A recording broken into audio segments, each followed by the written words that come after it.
welcome to this week's broadcast of This Week in Science. We are here to talk with you about science.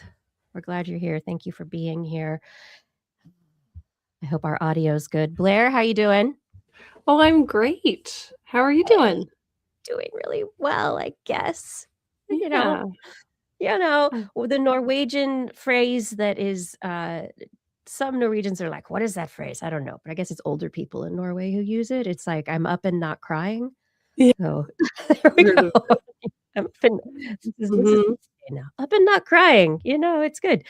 We're going to do the show now. This is the live broadcast. So if we make mistakes, if there are technical difficulties, they will be edited out for our podcast. So if you like the edited version, make sure that you subscribe to This Week in Science on any podcast directory that you enjoy. Go look for us, our website, TWIS.org. That's where you go. Like, subscribe, share, all that stuff. But now it's time to start the show. Yeah? We ready? I'm ready. Awesome. So good to see everybody who's in here already. Let's go. Let's make it so.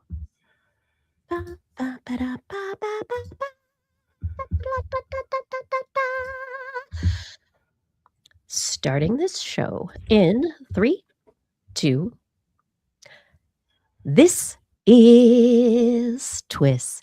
This Week in Science, episode number 1046, recorded on Wednesday, February 4th, 2026. Just a little duct tape and science. Hey everyone, I'm Dr. Kiki, and tonight we will fill your head with flies, roadkill, and microphones. But first, disclaimer. Some days are better than others. We hope that all of your days make you think of This Week in Science. Coming up next.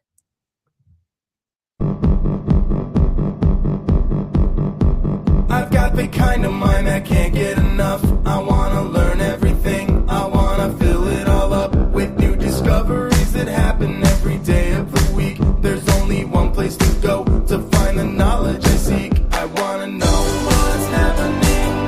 What's happening? What's happening this week in science? What's happening? What's happening? What's happening this week in science? Good science to you, Kiki.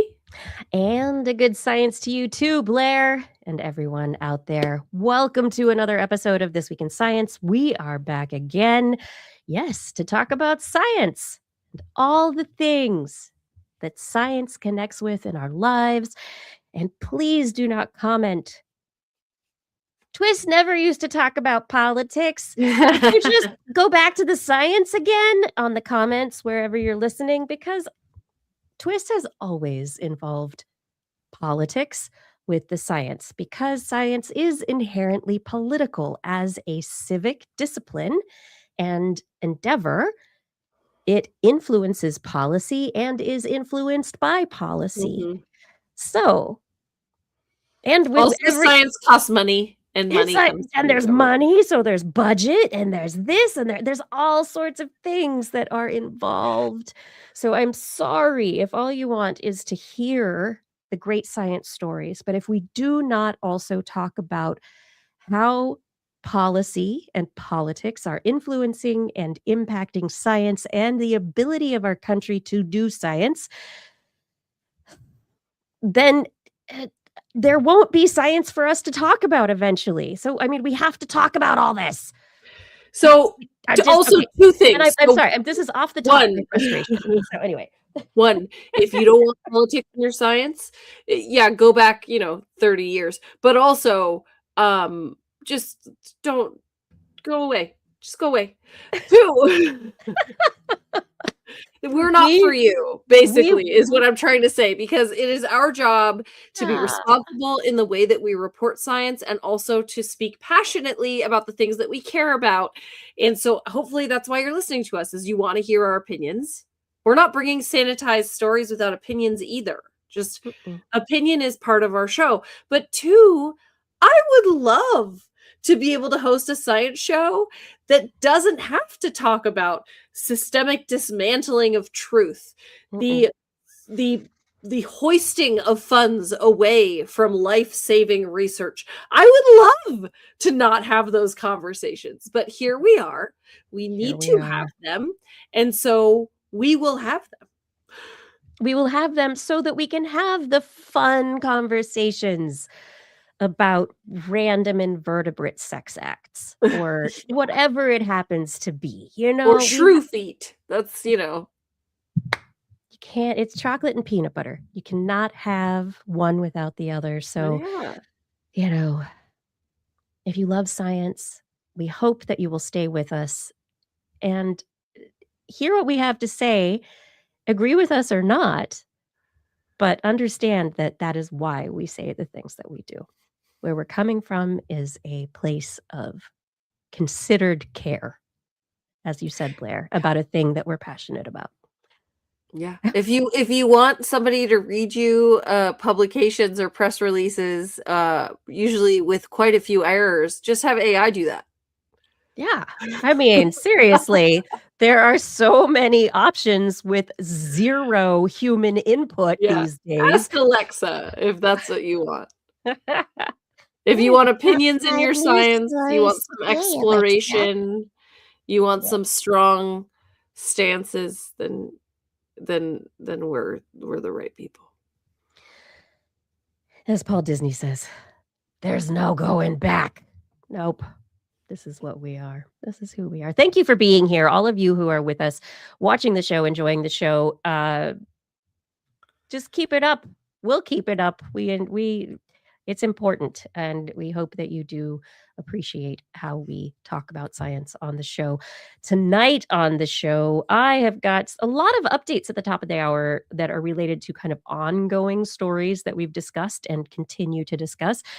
I've also got lantern flies, the aforementioned flies in the story. Also getting rid of some worms around the globe.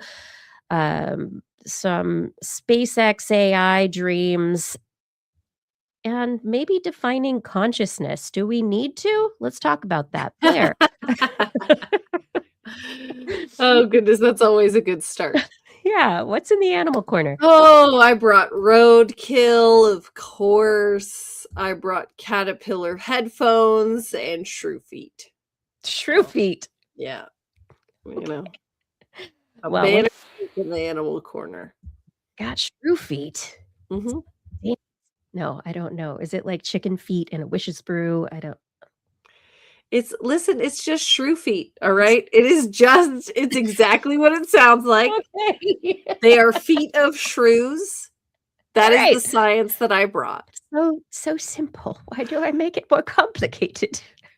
It's not a metaphor. They're not an ingredient in a stew. They're just feet still attached to the shrews.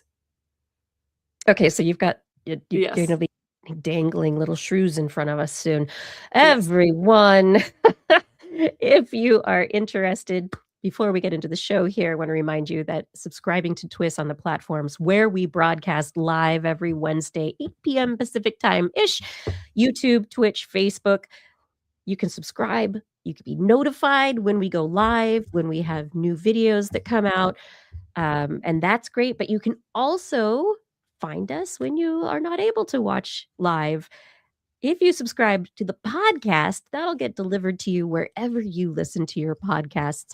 So look for This Week in Science in your favorite podcast directory if you want more information about the show, show notes, links to stories, all that kind of stuff. TWIS.org is our website. And we do hope that while you're at our website, you also check out our Patreon and Zazzle stores so that you can help support this show in an ongoing fashion. Is it time for the science? Oh, it's time. Give me it. Woo-hoo! I'm gonna give you science. NASA. Let's start with NASA. NASA's Artemis 2 mission to the moon with a manned craft is not happening right now. They had rolled the Artemis spacecraft, the the rocket out to the launch pad. It's been there. There are a bunch of NASA social people covering that like a week or so ago, and it was very exciting to see it all come out and be ready. But they had to do wet tests and make sure that everything is working the way it should be working. And about T minus 5 minutes until the quote unquote launch, which it wouldn't have been a launch because it would have stopped then because it was just a test. About T minus 5 minutes into it, the automated systems found a hydrogen leak. And so they said, nope. And it shut down automatically. And now NASA has pushed the launch until potentially sometime in March. The astronauts who were in isolation for the possibility of a launch around February 8th are now going to be taken out of isolation. So they don't need to be quarantined any longer.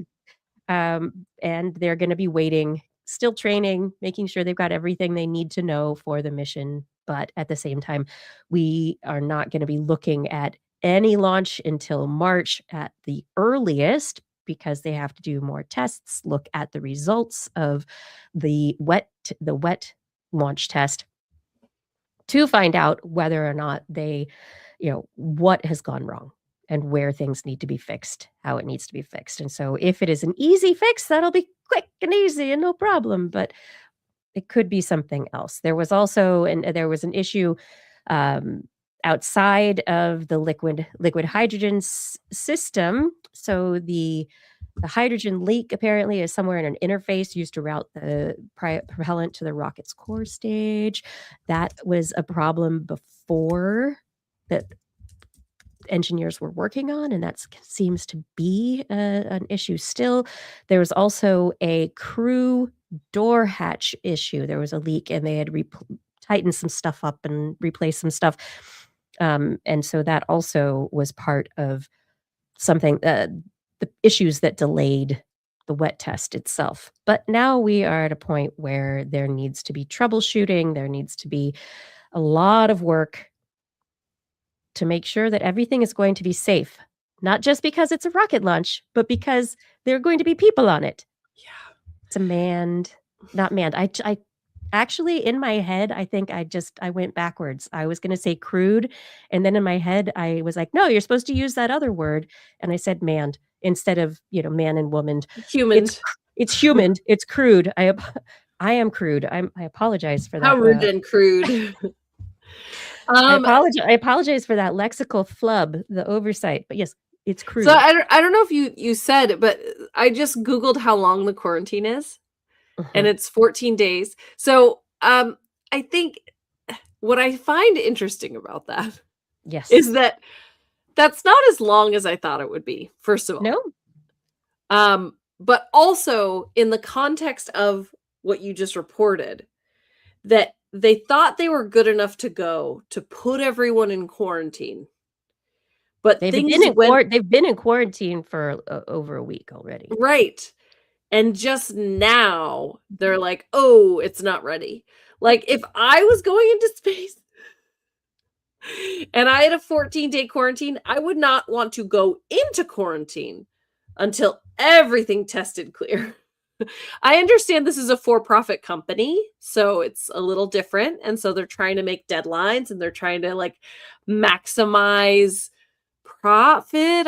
What's the profit? I don't know. It's not just that. This is a government. This is NASA. So this is NASA's mission. They are using a SpaceX rocket. Right. But it is a NASA mission. So this whole thing is they're trying to do a choreography and a run of show that makes the most sense for all the people involved. You've got multiple moving parts. And while you might like to test everything and go, yes, everything's ready, and then you put the astronauts in quarantine for 2 weeks, what happens if a rat comes and nibbles on something? Right. A bird puts a nest somewhere? Because you've got that rocket. So I guess that's my question is how sure were they before I guess that's my point, is like, yes, I expect ongoing tests throughout those 2 weeks. Sure Absolutely, enough. right? Yes, so that's my question. How sure was the sure enough to put them into quarantine? It's just it strikes me as a little odd. I guess I haven't been around for that many crewed This missions, and I don't think I've been, like, aware of the behind the scenes of the crewed missions as much as we have been for this one. So maybe this is totally normal, but it just this does can seem kind of funny. they have to be very careful. They have to make sure that everything is go for launch, because if it is not, then it is going to be a disaster for the space industry. It'll be a Mhm. disaster for the United States space enterprise, especially after some of the Boeing capsule issues, the other issues related to this Artemis mission. So this is, there it's been plagued already, and it needs to go off without a hitch. Yeah. People need to survive, not only survive, but be like, "Yeah, we went around the moon. Oh my gosh." And it's gotta be exciting. So, Yikes. um, yeah, and this is also the fact that they chose right now to be launching. This isn't a great time to be launching from the Cape. Winter, it's not Yeah. hurricane. I mean, it's the end of hurricane season. I mean, I don't know, hurricanes are done by now, but at the same time, it's still it's still storm season. There's a big storm surge, and right now it's been very cold, and that was the issue. Is there's always a concern about the components that Mm, when they're exposed to freezing temperatures and then sudden increases in temperature because of ignition, compression, um, friction through the atmosphere, that the cooling and the heating of the O-rings of various components, that can be very damaging. Where normally it's fine, but it's that quick cooling and heating that can be a really big issue. So, anyway. I don't know. I guess we'll see what happens. I guess I was surprised they went into quarantine, just also because, like, there's a lot of heavy lifting that can be done by projecting launches and pushing them out, right? Like, Yeah. that can help with shareholders, that can help with public expectation, that can help with all sorts of things, because it takes a long time to get things perfect, and like you said, everything has to be absolutely perfect. So that can be kind Mhm. of just a almost a stunt to be like, maybe February, maybe March, maybe April. But the fact that they put them into quarantine made it feel like it was really going to happen. Um, Interesting. I don't know. We'll see what happens in March. Yeah. We'll see what happens in March. And I just wanna say that someone in the chat, 1 by land and 2 by sea. There's a whole bunch of other stuff in there. Um, SLS is not a SpaceX rocket, and it is Lockheed Boeing built NASA design, and that is accurate, and I apologize for my misstatement there. I was getting it confused with some earlier stories about rockets, even though, and I think it's the Falcon 9s that have been grounded by SpaceX recently.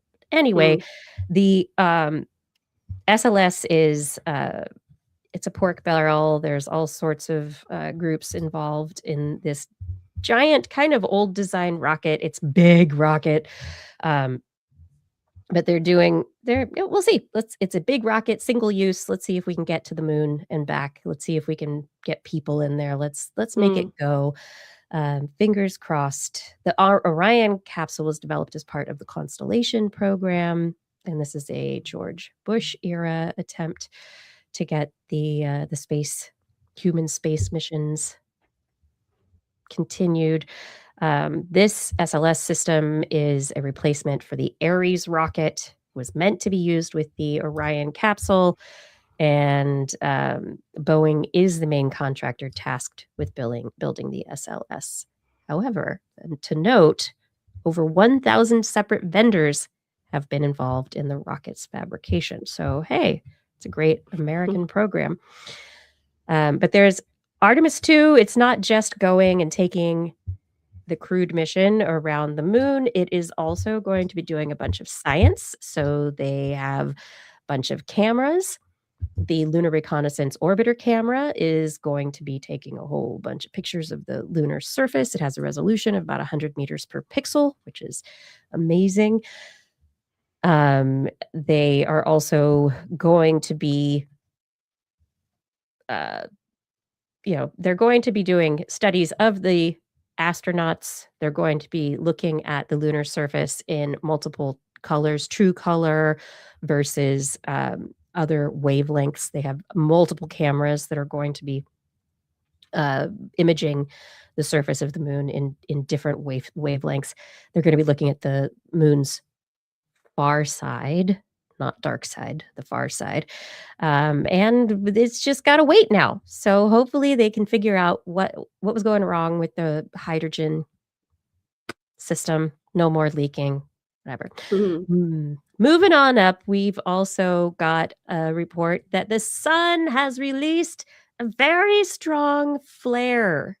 It peaked today at 7:13 a.m. Eastern Time, and NASA's Solar Dynamics Observatory got a really beautiful picture of this solar flare, a bright flash today that is indicative of the energy that is coming out of this flare. It's just a beautiful image, and I keep looking at it. And I'm like, wow, this is so cool. So anyway, the solar flare, it came out of a storm on the surface of the sun. This is magnetic energy electromagnetic energy that bursts out of the sun and accelerates particles toward the Earth. This is an X4.2 flare. So this is a fairly strong flare that should not affect us, may impact communications when it reaches the Earth. It could lead to some interesting auroral activity as well. But the sun is busy. It's very excited right now. And so there's some beautiful, beautiful activity that we can look at, which is pretty cool. All right. Offshore wind. Blair, while you were sick one evening, I had a great interview with a science writer, journalist who works in climate change and green energy and has been covering offshore wind for a very long time. And we talked about some of the political aspects of what had led to a basic cessation of offshore wind in the United States. Well, that cessation, which was due to an order from the Trump administration, today or this week, there was February 2nd, not today. The response, a judge has actually viewed the report and ordered that it is not enough to justify the order to halt construction. Let's see. If the government's concern is the operation of these facilities, allowing the ongoing operation of the 44 turbines while prohibiting the repair of existing turbines and the completion of the 18 additional turbines is irrational. So the judge has raised the possibility that the order to halt construction could ultimately be held to be arbitrary and capricious. Yes. So the courts are basically saying, go ahead with construction, but so hopefully those wind turbines that need to be repaired, those that are in the process of being built, that investment has already gone into their development, hopefully this order will allow for their completion and for them to be heard. And so the great piece of news is that because of this order, a lot of the turbines that were in development, they might actually be finished before an appeal is heard, because the government will probably appeal this judge's order forward. So anyway, offshore wind, it's open again. There's this whole shell game with new development versus repairing old development that happens in the power industry in general. That's nefarious. So, It's a I'm back not and forth surprised to game. Yeah. hear, that kind of is a factor in play. But yeah, whatever positive change can happen, I'm here for it. Whatever kind of back channel quick action we can do with the right judge might as well do the playbook that the other side is doing. It just take your opportunities where you have them to make the world a better place as Yeah, opposed to a worse one. if we can have wind energy during periods of time that are, very cold so that some of the combustion sources of energy that they have a hard time working, if the wind energy can work and keep stuff on power in the grid, that's better for it. So, we need to have many baskets and many eggs. The Yes. idea of putting all of the eggs in the fossil fuel basket, we have to we gotta move No, past that idea. How I about we do move think past it? that's like the silliest part of this is even if you're like climate change is against my religion or whatever ridiculous thing, but like if you go that way with it, Mhm. forget it. Throw the climate change part out the window. Don't really, but like if let's just for the sake of Power argument. availability Yeah, and the affordability. diversify. You Yes. diversify your financial resources, diversify where you get your power from for obvious reasons. What if the supply chain breaks down for Yep. fossil fuels? What if there's an issue with a grid? Like just like with anything else, you want to have options. You want to kind of spread your options so that we also know that like fossil fuels are finite. Like it's all silly. There's just it's all money. There's money in the background. That's what's happening. It's not the, my off- money. the offshore drilling wants to continue. The offshore windmills they get in the way. So it's just there you go. Oh, you're so right. That's exactly what it is. Yeah. That's exactly what it is. Oh my Yeah. gosh. Yeah. And, I was gonna put this story at the very end of the show, but we can make it quick, and at this time of the show is related to energy production and the, data centers that are asking for more energy from the grid, and where is that energy gonna come from? Well, the Muck the Musk humanoid has taken his XAI company and merged it with SpaceX. So now we have the AI company with SpaceX so that they can develop data centers in space because there's Oh. plenty of solar energy in space. And all the heat that the data centers produce is not Yeah. a problem because space is cold.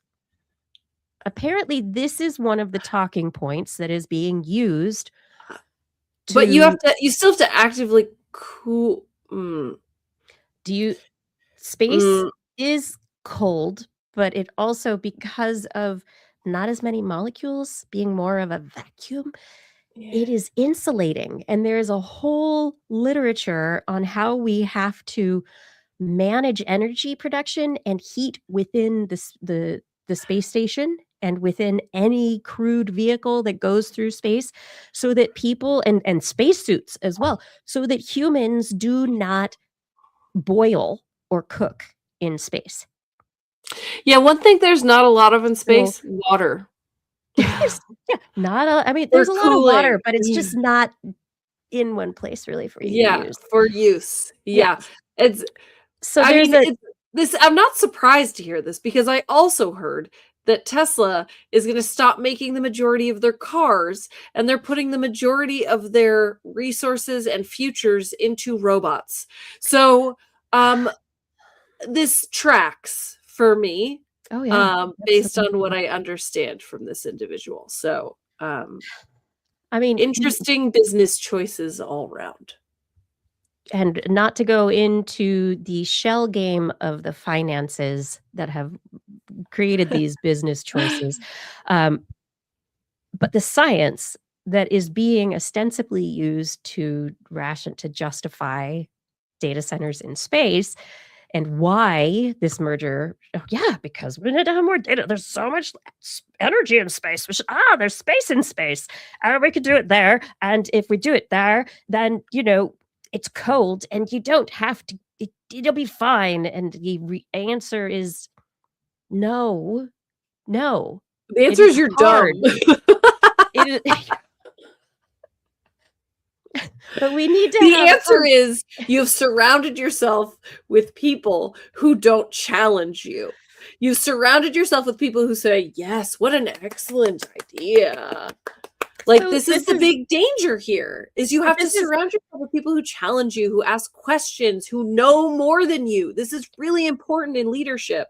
but the problem is that CNN runs an article about this where the journalist, who maybe has no science background, doesn't understand this at all, just, honestly published everything that was said about why and how data centers in space is such a great idea. But and so what I would hope that this conversation we're having here can also, like, help, like, people who are listening right now. If you're listening right now and you find somebody who's like who in a conversation is like, "Oh, yeah, centers in space. Space is so great because it's cold." You can please look up how the insulating nature, the heat transfer issues in space are known to be of great difficulty.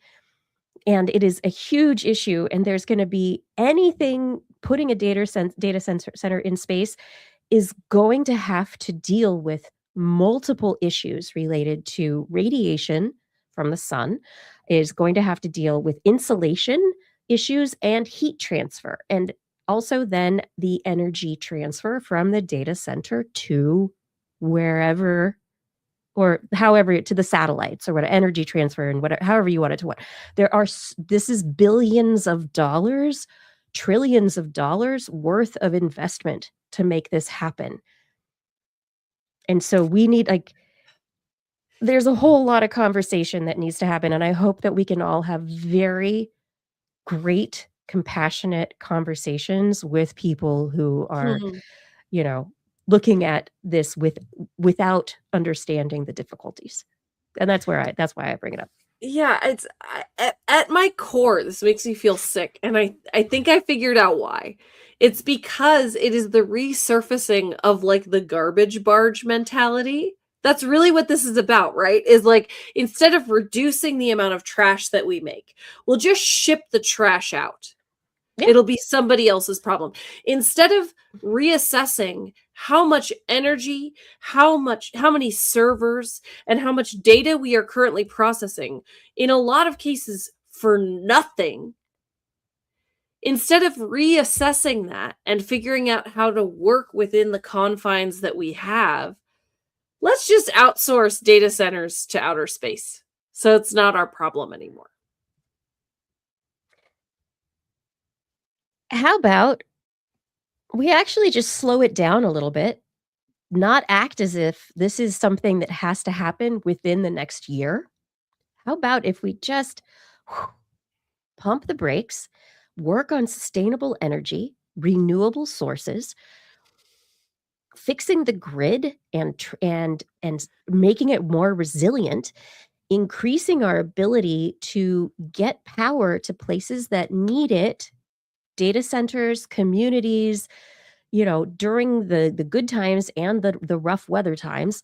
How about we just work on that and try to build sustainably as opposed to we're just going to take it out into space, everyone. So, yeah, there are Blair, where'd you go? Gosh, I just it's just it sounds like a true megalomaniac. Like, that's my problem. This is just like just take and take and take. I So just Blair, can't. you mentioned like and this is something that someone else brought up recently as well, is the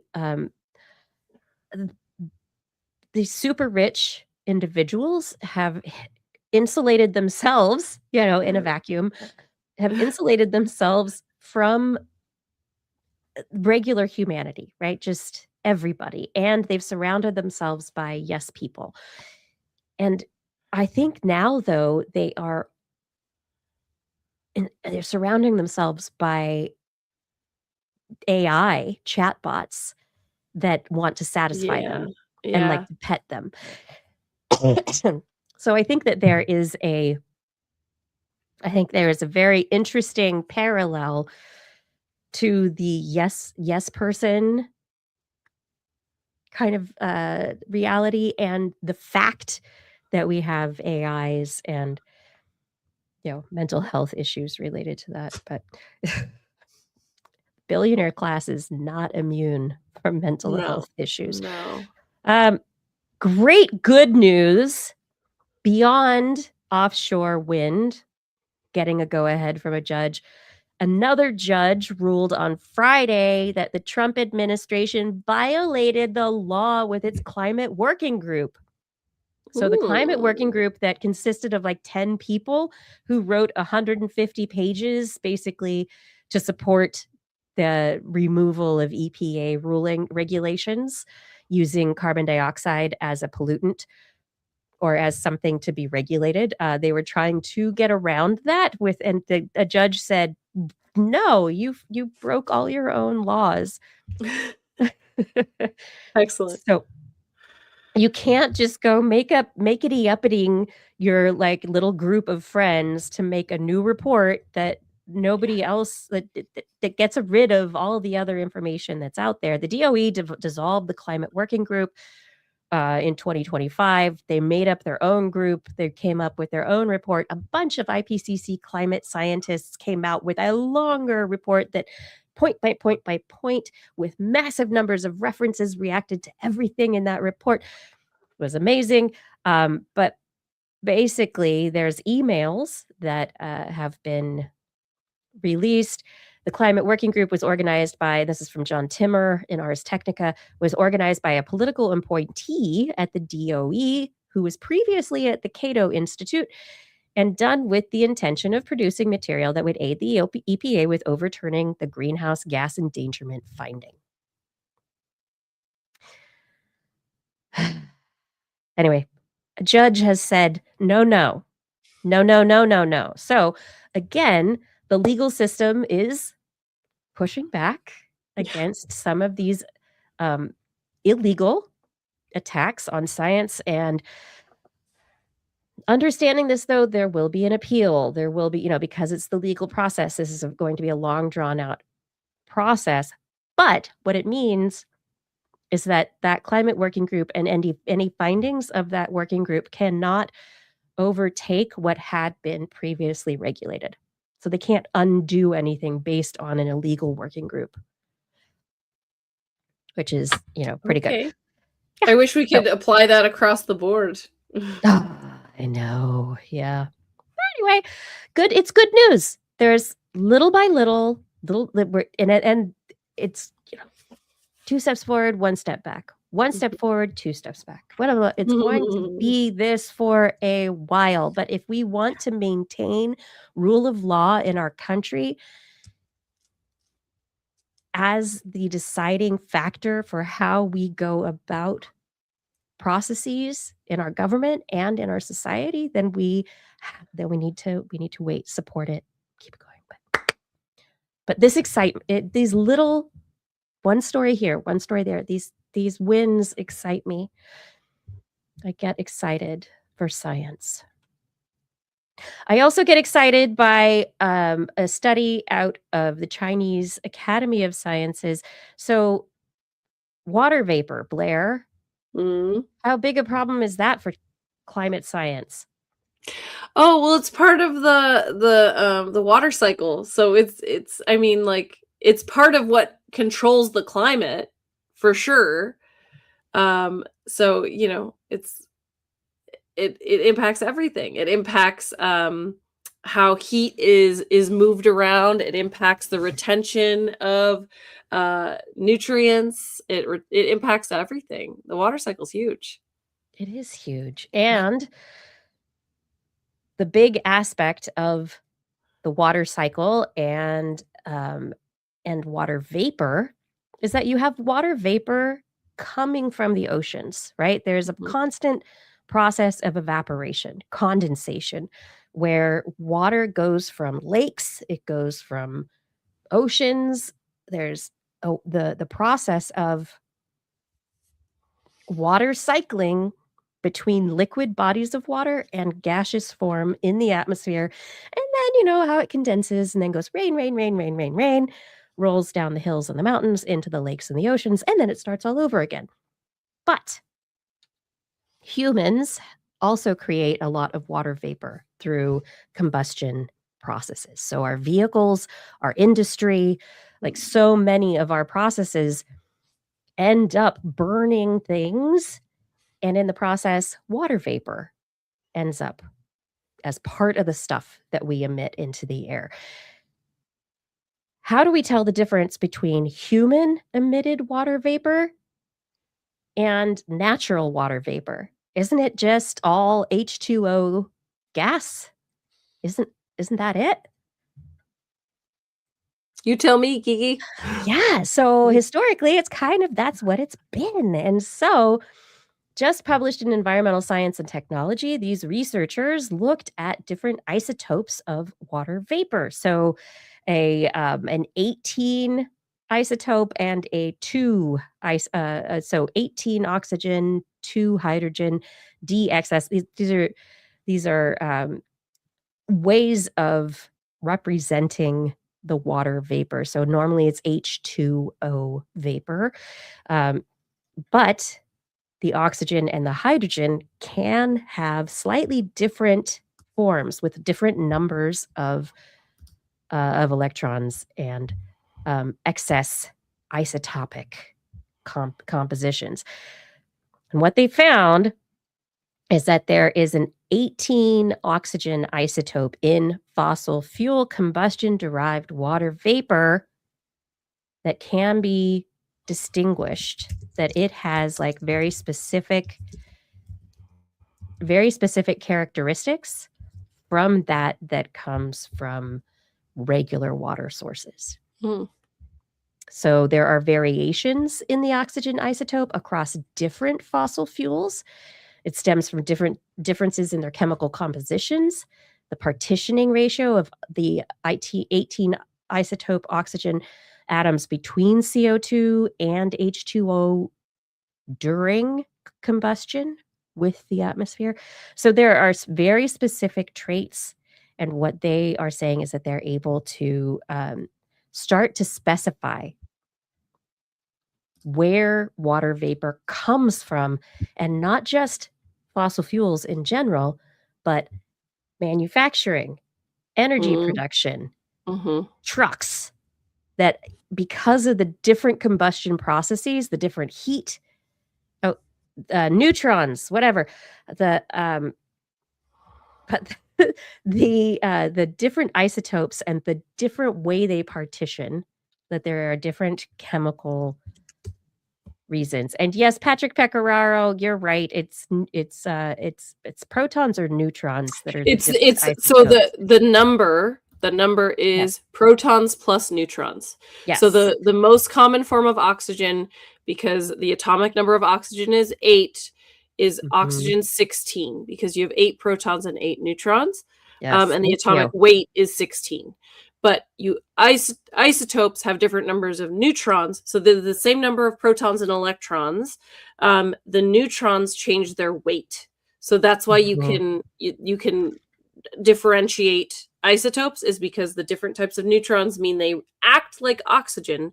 They react to other atoms like oxygen does, because the same number of electrons as all other oxygens, but they have extra neutrons, so they're heavier, or they have less neutrons and they're lighter. So that is like with hydrogen versus deuterium. So water versus deuterium. It's where you have the heavier water that's being used in our nuclear fission. Yeah. Yeah, I mean, I first found out about when I was going through my climate change communication training with Noki. We had this guest speaker, and they gave us this whole talk about how there are isotopes of carbon that are found in carbon dioxide. And so one of the common kind of arguments that people will have about, trying to refute climate change is that, well, there's carbon dioxide being released from the burning of fossil fuels, but there's also carbon dioxide being released from breathing out. Mhm. I just breathed out carbon dioxide. I'm contributing to climate change. That's like the joke that they always make, right? But in reality, you can actually tell the difference between Mhm. carbon dioxide from natural respiration and carbon dioxide from the burning of fossil fuels. And it is because of an isotopic difference. And so you can trace that. You can figure out exactly where there's higher concentrations of the fossil fuel derived carbon dioxide, right? So I've known about that. So that is awesome because it's a really easy way to see the direct impact of the industrial revolution on. You can see the specific isotope of carbon that's not present in the atmosphere almost at all before the industrial revolution, and then it skyrockets, as does everything else, right? Carbon dioxide concentrations, temperatures, all of it. But to see that it is also true for water is really interesting, except especially because, like I was saying, like water is a really important part of the cycling of nutrients, of air, of temperatures, of temperature dynamics. Like there's all these different things going on, not to mention like Mhm. erosion, like the bringing of nutrients from land to the sea. There's all this kind of stuff that's impacted by water and the water cycle. So um it's it's not as easy for my brain to do the gymnastics that some of that, and this isn't even quite right, but like that some of the water is like bad, right? Which it's not bad. It's like water in the water cycle is all important to life. We need water. But to be able to trace it is pretty interesting because you can Yes. see which water has Mhm. been through the fossil fuel pipeline, Yep. basically. So it's not just carbon that has been burned or Mhm. buried, or like you're talking about being able, we understand that there's C3, C4, these different isotopes based on different photosynthesis pathways. We have 13 and 14 that are different carbon isotopes because of different atmospheric and carbon cycling pathways. But hydrogen has isotopes that work this way. And now we know that oxygen has very specific isotopes that the neutrons that they all line up in a particular way. They group together in a particular way to allow us to measure the difference between fossil fuels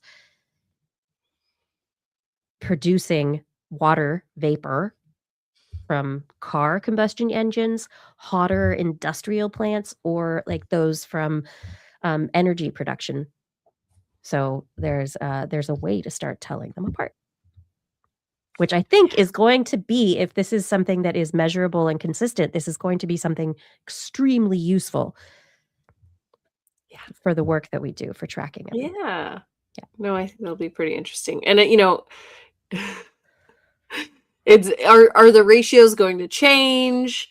Um, Right? it's yeah, I think it is very strange to think about. There's like, I don't know.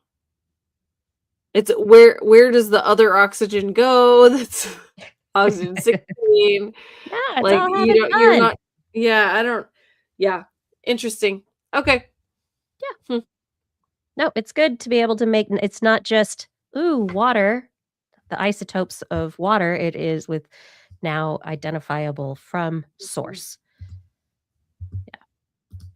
You wanted to talk about something way more exciting than this, though, next. Yeah, roadkill. Yeah. So dinner. Yeah, dinner, your next science experiment, who knows? So there was a recent review of about over 300 studies, and it was looking at the viability of roadkill in scientific research. So give me a second before you pish posh this here, because at first I know it's very easy to be like, roadkill in science? No thanks. That's trash. But Well, it's dead stuff on the road. it is So, dead stuff. yeah. It is on the road. Um, Yeah. but when you use animals in research, there's a lot of barriers to their use. The big one being ethics. There are ethics Mhm. boards before you use live animals in research, or before you use animals that you procure euthanize, and then test. There are ethics involved. There are costs involved. There are all sorts of limiting factors if you're bringing an animal into a lab environment, right? And so the idea of being able to use roadkill in scientific research is actually a common one. And this bit of kind of research review wanted to look at the efficacy of using roadkill in studies, how prevalent it is, and if it's something that we should be looking at further. And so, first of all, roadkill is a time savings. The researchers don't have to go on committees. They don't have to spend time filling out ethics applications. It's really funny to me. But it's true. It's like takes time. You don't need to worry about like the ethics protocols of working with a live animal. Yeah. Yeah. So Right? Yeah. as long as you're taking a sample from the body of an animal and it's okay that it's already dead, then you can potentially use roadkill.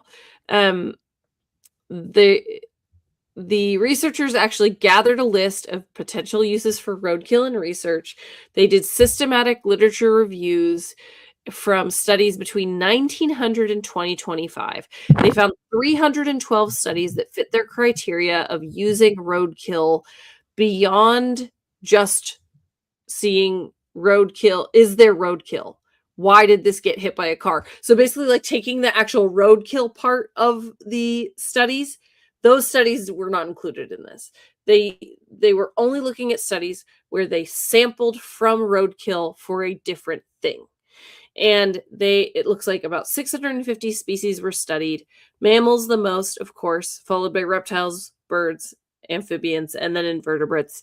Very difficult to get invertebrate roadkill. Not impossible, but definitely difficult. And so they sorted, they categorized. They found two main categories for use of roadkills: broad use and specific use. Broad use are things like general anatomy, the microbiome, ecology, range, parasites, and then generally in use for teaching. And then the specific use were looking at something very specific in the body that they were testing. So I'm not finding it now. I completely lost it. But basically, so it's specific. It's like, I want to test all the livers from rabbits in this area, right? So it's a very localized study on a specific element of that animal. So overall, they found that they were able to use roadkill effectively in a lot of these studies. They were able to test via molecular analysis. They were able to look at bone fractures and see how bones fracture in specific animals. They were able to assess veterinary treatments based on looking at things like fractures. And so they found a lot of opportunity in using roadkill, but there are certain caveats. So obviously, depending on when you get to the roadkill, there's decomposition, right? They were damaged in some way when they were struck. So there's an opportunity for the sample to not be good for those reasons. So you have to kind of find them quickly. You have to detect roadkill and harvest it before too much damage occurs. Or some not areas, just the damage is done if it's roadkill, but if it's Right. deteriorating. So Right. you're going to have Right. cellular decomposition over time that's going to mix and mush everything together. Yeah. If you Yeah. got to peel it off the asphalt, it's too late. Yeah. If you need a spatula. In Boy. certain areas, there is also still a permit required to take wildlife samples, quote unquote, even if it's something dead. So those people who are harvesting roadkill to eat, depending on where it is, it could be illegal. I'm not saying don't do it, but it's interesting factoid for you. There are certain areas where harvesting wildlife, taking samples, or what do they call it? Take is is illegal without a permit. Sampling, But there's lots of different words for that. So that is something that you have to do. You don't have to sit on an ethics board, but yeah. you do have to, fill those things out. But the other thing that I thought was really interesting is there's a potential for sampling bias. And that's, I think, especially true in animals that can get habituated to a road, right? Because who is getting hit by a car? Is it exclusively animals that are not as smart? Is it exclusively animals that are sick? Is it exclusively animals that are young? And maybe not exclusively, but maybe predominantly any of those things. So there could be potential confounding variables if you are only sampling roadkill. You also might accidentally be sampling a subset of a species because they live in a specific area near the roads. You might be accidentally sampling from animals that have poor vision or poor hearing, or have an illness that disrupts them and makes them walk around at night on a road. It could be anything, right? So there could be any weird kind of push that creates the opportunity of roadkill. And so, it's really important if you use roadkill as the foundation of a study to make sure that that study is replicable. I don't think you're going to get away from live animals or true random sample via roadkill, but you might be able to make preliminary results, do some exploration of a hypothesis, get some good ideas, and move forward. It also still is a really good source of training materials for budding scientists, for veterinarians, for other individuals who are kind of have to learn animal anatomy. The roadkill is a really good source for that as well. So anyway, I roadkill think for it's science. interesting. I've always been very interested in the logic behind the illegality of harvesting roadkill. I mean, I Yeah. guess the only thing that I can imagine is that it is to protect people from becoming ill, from So that's one. handling sick animals or eating tainted meat or, anything. So what are other reasons? So the other one is the same reason you're not supposed to have like feathers from endangered birds, right? It's because how can you prove that that is how you source that animal? And if you cannot prove it, Oh, then you are building a it's culture the of people Instagram or the wanting to. TikTok reel that you filmed Oh, while you sure, did it. that you fed into ChatGPT. But that is also part of it too, is it Ah, decreasing availability. If it's available, if you can get snake skin from an endangered snake via roadkill, then it's impossible to know which roadkill or which snake skin is roadkill and which is not. It creates this idea that it's easily mhm. accessible, and then people start buying it off of poachers, right? So that is Right. part of it, So is it kind of it creating a impacts the culture of availability. anti-poaching. Yeah, okay, got it. Absolutely, absolutely. That makes more sense, but it is interesting to see that states like, California, it's a Western state, but it's also a state with, like, big ports, right? So you would think that California would not allow roadkill take, but California does. Oregon and Washington, I'm looking that you need to basically within 24 hours, you need to just apply and say, I took a deer off the road that was dead. And if you apply, it's free. Basically, then it's cool. But there are Montana, Wisconsin, Michigan, they've relaxed their roadkill laws. Um, yeah, Oregon actually has some very, like, has some interesting, roadkill stuff going on, and apparently now about half of the United states allow roadkill without a permit. Hmm. So, Well, and yeah, I would say all of that also depends on if yeah. you end up in a national park or particular Mhm. jurisdictions of Oh, county parks, for sure, then there yeah. are their own restrictions within those spaces as well. Yeah, but I think So, it's I think the in for scientists, the best point is if you're doing Most research is, okay, if it's roadkill, I'm gonna find it along an interstate. I might find it, wherever it pops up, right? So I need to be ready with a federal permit. So you're Yeah. gonna go through federal permitting processes to make sure that you can do it, and have a scientific take permit. Of course, Yeah. yeah. But then there's, like, the state permits and all that kinda stuff. But I think it's very interesting. And Yeah. the multiple reasons that you've come up with beyond just, you know, studying the reasons why animals were hit by cars. Like, people in Texas don't like armadillos for some reason. I don't get it. Well, armadillos, there's a couple problems with armadillos, but the big one is that, 9-banded armadillos, when they get scared, will jump, but they jump, like, straight up in the air, grill height, That basically. sounds, oh, poor things. Yeah, so that's So, part of the reason, yeah. oh, that's And, of really course, sad. opossums are extremely common roadkill because they play Yes, dead. So they see a big scary car coming and they play dead, which is and they play exactly what dead. you shouldn't do. Run So, away. Run away. yeah. Back to the side of the road, little animal. Mm-mm. And this just as the Trump administration has opened up a possible build order for a 4-lane highway through a conservation area with Mm. a endangered, I think it's endangered tortoise in an area that previously there had been a plan to just fix an older road and make an older road that goes around the conservation area Is this updated in the and Mojave Desert? That I sounds like don't remember where Mojave. it is.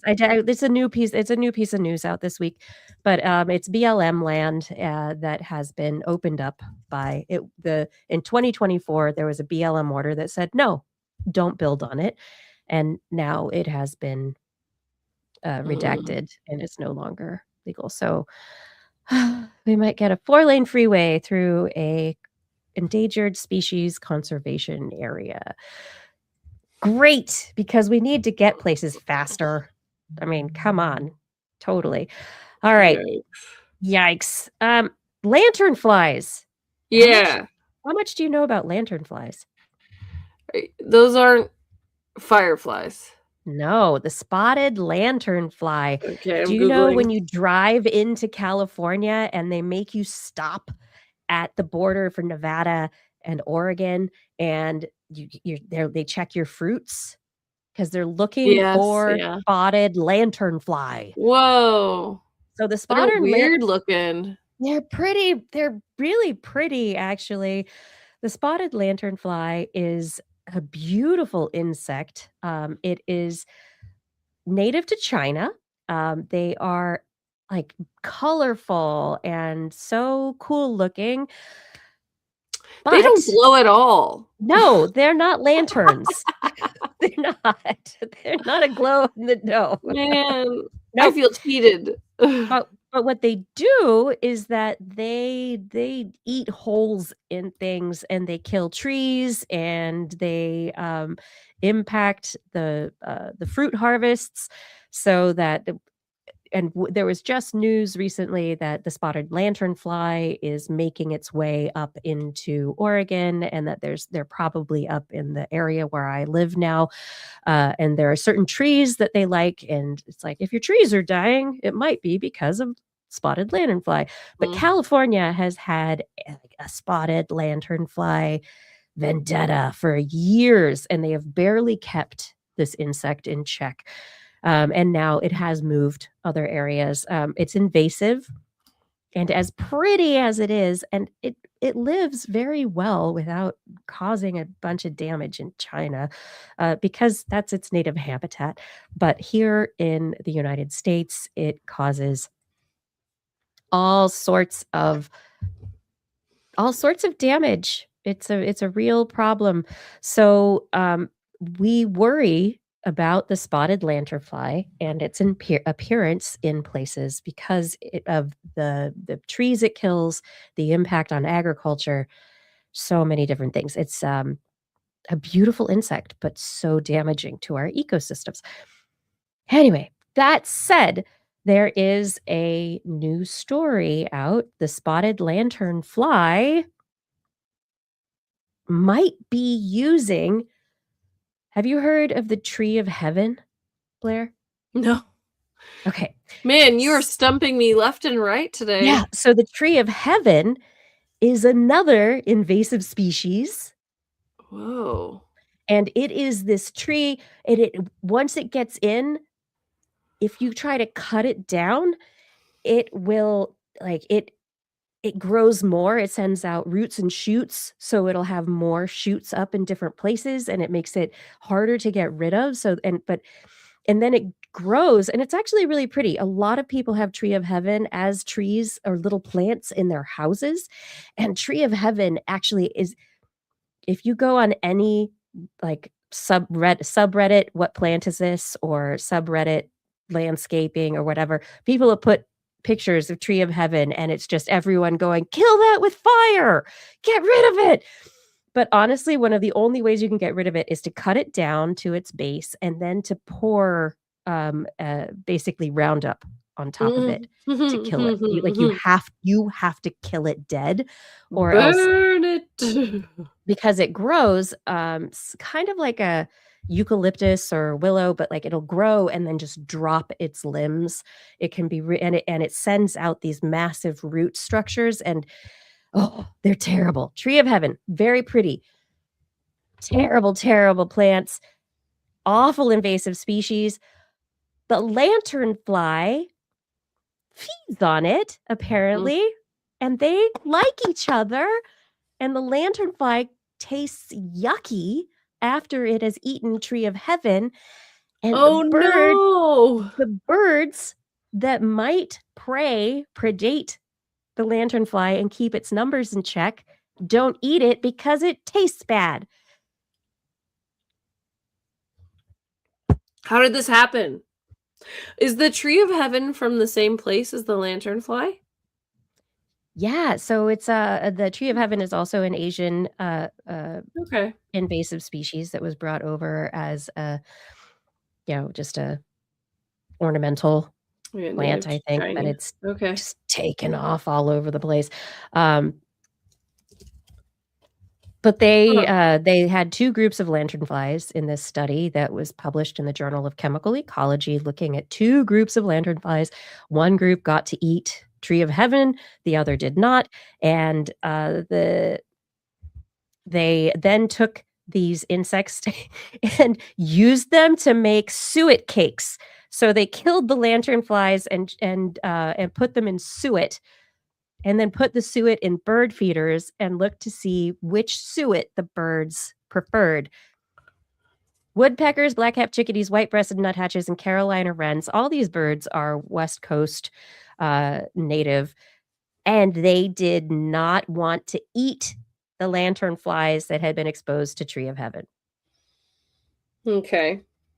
Yeah. So how do we make them delicious again? What do we How do? we get rid of the tree of heaven. Oh So gosh. so this, I think, is one of the, one of the hard things is that we've allowed invasive species to, come into our ecosystems in such a massive just a massive way throughout our ecosystems. And by doing that, we have enabled one species which has very negative impacts on so many plants to be able to succeed where it really shouldn't. And so if we just got rid of the tree of heaven, more birds would eat the lanternflies. That'd be great. Um, but there is also another study that came out, additionally from the Proceedings of the Royal Society Bee Biological Sciences, suggesting that lanternflies are adapting to city life, heat, pollution, pesticides. They've been looking at the genetics of the lanternflies and seeing that the reason these lanternflies are so invasive and so good at being here is that they are adaptable. So they are shifting their genome to be able to survive successfully with our modern urban environments. Researchers at NYU and Shanghai used whole genome sequencing to analyze the DNA of spotted lanternflies in China and in the US, New York City, Connecticut, and New Jersey. And they determined that in the US, lanternflies were genetically similar across locations, spanning about 200 kilometers. This is maybe reflective of the recent arrival of the species, Mhm. population bottlenecks, and connectivity between the populations as compared to the Chinese lanternflies, which had more diversity across the different populations. Urban and forested areas of Shanghai had clear genetic differences. And so they were very isolated. They were kind of separate populations, 30 or 40 kilometers apart. They don't fly very far. They just are localized. But in the United States, in cities that there are, and in China also, the urban environment, they had genes associated with stress response and related to heat, so they could live in cities and detoxify and deal with pesticides and pollution. Hmm. So, yeah, lanternflies, they're getting good at living here, and we need to get rid of the tree of heaven. That's the bottom line. Yeah. That's my thing. I love invasive species. They're No, you great. don't. They're not great. That was a bit of sarcasm on my part. That there's a point, though, where an invasive species becomes just a species, Yes, yes. right? And so when is that? When is that? Yes, there's a time that a weed is just a plant also. It's, Yes. know, A weed is just a weed. nothing any means other- anything. I get it. Seriously. I am talking about lanternflies because this is a huge deal. This is the most important thing we could be talking about right now. Oh, it's like, yeah? I'm very, they're such gorgeous, gorgeous insects. How can we live with them? Because we probably will not be able to get rid of them. I feel like we got to make them delicious. That's really the way. Burn the tree of heaven. This is Or, the way. do some gene editing to make it delicious. I don't know. Okay. All right. We have more stories. You want to do Blair's Animal Corner? Let's do it. Okay. This is This Week in Science. You want to hear about animals? Blair is going to tell you about them. Mm. But in the meantime, I would like to ask you to continue to support This Week in Science by listening, by watching, and by sharing all these episodes with your friends. If more people subscribe and more people are talking about what we talk about on TWIS, then what we talk about, how exciting that more people would be talking about Tree of Heaven and lanternflies and all the cool things we talk about. It would be so great. Additionally, we are supported by our listeners. So if you are able to go over to twist.org and click on that Patreon link, we have a PayPal link, or our Zazzle store. We appreciate any way that you're able to support us. We really can't do it without you. Thank you for your support. And your support means that Blair can do the Animal Corner. Yes. Blair's Animal Corner. She loves our creatures, great and small. Biped, millipede, no pet at all. If you want to hear about animals, she's your girl. Except for giant pandas and squirrels. There's Animal Corner. What you got, Blair? I have caterpillar microphones. Are you talking into a caterpillar microphone, Geeky? I am talking into an Electro Voice RE20. No caterpillars here. Is it covered in hair? Mine? Yeah. Possibly. Intentionally? No. Ah, okay. Well, in the future, we may all have hairy microphones inspired by caterpillars. The tobacco hornworm caterpillar is a common garden pest But really, what is a pest, as we were saying? But a new study out of Binghamton University says that they can detect airborne sound via microscopic hairs on its body. And so I have to tell you about how this all happened, because really it's I the wanna know. story. It's the story behind this research that is the reason I brought this to the show. So, Sweet. The story behind the Associate science. Professor of Biological Sciences Carol Mills realized that whenever she walked into a lab where her colleague was studying caterpillars, the caterpillars would jump when she talked. Her colleague said the caterpillars could hear her and that they didn't like the sound of her voice. Now, based on that information alone, I feel bad for Carol. What a bummer. The I know. caterpillars don't like her voice. Well, Never she had that. continues to say, every time I went boo at them, they would jump. All right, Carol. All right. So I mean, I'm having this feeling that instead of talking about Karen, we're gonna be talking about Carol for a long time on the show. Carol, if you're listening, come on the show. I want to talk to you about this, because were the Yes. caterpillars really upset by the sound of your voice, or were you terrorizing the caterpillars? Oh boy. Because you were saying boo at them and they would jump. Of course they jumped. You're giant. And you're But- not their normal researcher. But what You were- insect pays attention to a human saying boo? Like, you've got your own little, like, not an aquarium. Well, okay, so vivarium, right? This is a good question, because there are some animals that don't care. Like, if you yell boo at an ant farm, they probably don't care. But if you yelled boo at a tarantula, they probably would.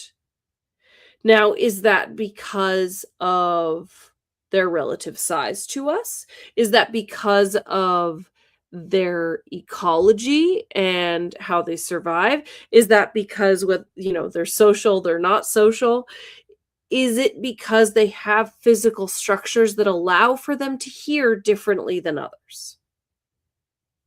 So that maybe it's all, maybe it's none, right? But so ultimately, Dr. Carol Miles wanted to know why they would jump at a sound like that.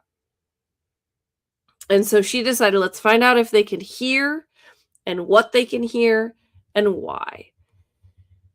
And so their previous studies looking at how animals respond to sound, which included things like flies and spiders, these studies actually led to specific microphone patents. So this is a pathway that has been followed before. But the caterpillars in particular, they were curious on if they were responding to airwaves, sound waves in the air, or vibrations, because those are very different things, and their bodies could have very different structures. So like any animal on the ground or on a plant that's on the ground could potentially feel a vibration, but not every animal can hear a sound that is airborne. So what they went to the Binghamton Anechoic Chamber, which I went down a crazy rabbit hole not long ago watching a bunch of different videos about anechoic chambers. And they're chambers that are basically like among the quietest rooms in the world. They're supposed to be so quiet that you can't be there in very long or you'll basically go insane. There's people who say that if you're there long enough, you can start to hear your blood pulsing in your veins. There are people that say that you lose sense of up and down because there's no feedback sounds from around. There's no like sonar responses to your movement around a space. So it's a really crazy space. Say a lot of things, Blair.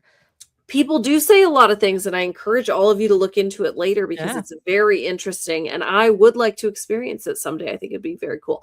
But anyway, they brought some caterpillars into this very quiet room, and so they were able to control the sound and figure out, is it vibration? Is it sound? What is it? It was the sound. So they played a low frequency and a high frequency sound. They measured how the caterpillars responded to them, sent to them as vibrations and sent to them as airborne sounds. And they found that indeed the caterpillars were 10 to 100 times more responsive to airborne sound than to vibrations. So they are responding to sound. Then they wanted to see what was helping them understand the sound. And so what they did is that they did have these hairs all over their bodies. And yes, researchers removed the hairs and then tested if they responded to sound. And overall, they were less capable of detecting sound without the hairs on their body. So these hairs all over the caterpillars respond to airborne sound. And that's because airborne sound waves cause motion in air. So the hairs respond to the movement of the air, which is the sound. So the same way that a breeze will move your hairs on your forearm. Right. But you don't hear that, you feel it. Right. And so researchers hypothesize that the caterpillars may have evolved these frequencies because they just so happen to be very similar to the frequencies that are emitted by the wasps that like to eat these caterpillars when they are beating their wings. Interesting. So this could be a pretty effective sound to train yourself on. And so the idea is, based on all this information, the acoustic nature of the tiny hairs, the testing that they did on how the sound works, they could potentially make a new microphone. Okay, so using the movement of little tiny hairs to transduce vibrations in the air to make a microphone. Yeah. Yeah, which there are already, what are they called? Kittens or cats that you put on microphones that are kind of the hairy sock, but that is to reduce but that's to reduce sound, it, right? So I think it's interesting that hairy microphones exist, but for a completely opposite purpose. And the idea of this hairy microphone having kind of guard hairs almost that help detect sound is wild. And could you have kind of a hairy cat that does both? That would be very interesting. I don't think it could be a big fuzzy hairy cat. I think it would have to be... Unless there were specific guard hairs on it, like long whiskers. You just said guard hairs. Guard hairs, yes. Yeah. Lots of animals have extra hairs. So our cats, other hairy animals, they've got the nice soft fur, the insulating fur, but then there are stiffer hairs that are for sensing. Yep. And usually it's not, we don't know. Are those for sound also? We talk about how well cats and other animals can hear. It could be. Yeah, but it could be. Could their bodies be sensing sound and not just touch? Yeah, absolutely. I think it's worth looking into for sure. Yeah. And how many other insects have hairs? You don't know. You haven't kept track. I mean, what about the woolly bear? What about that caterpillar? It's covered in hair. Oh, yeah. Yeah. Love the woolly also bear. like antennas, so it's a rich vein, Anyway, moving on. Do you want to know about shrew feet? I do. Okay, specifically elephant shrew. Oh yeah, there's a woolly bear. Elephant shrews. So I was reading this story, okay, and we're gonna get into the feet of it all in a minute. But I was reading this story, and in the press release and in the paper, they refer to these little shrews as sengis. And I was like, man, that's so funny. They look like elephant shrews. I wonder if they're related. And I'm like, and I do my little type in. They're elephant shrews. It's just another name for elephant shrews. So anyway. Is it scientific or is it a local term? It is not part of their genus and species. Okay. So unclear. But anyway, elephant shrew feet.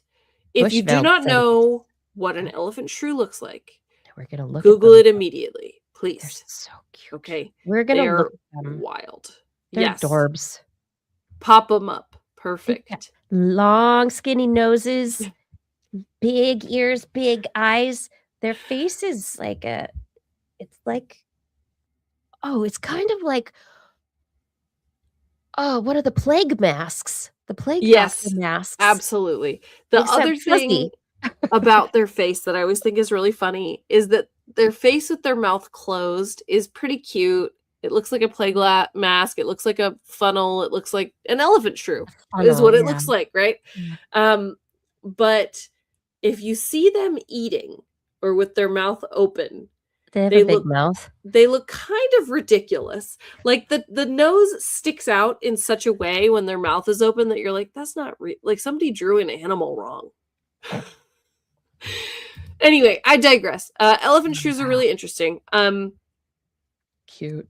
There's lots of cool things about them, but I'm here to talk about their feet today.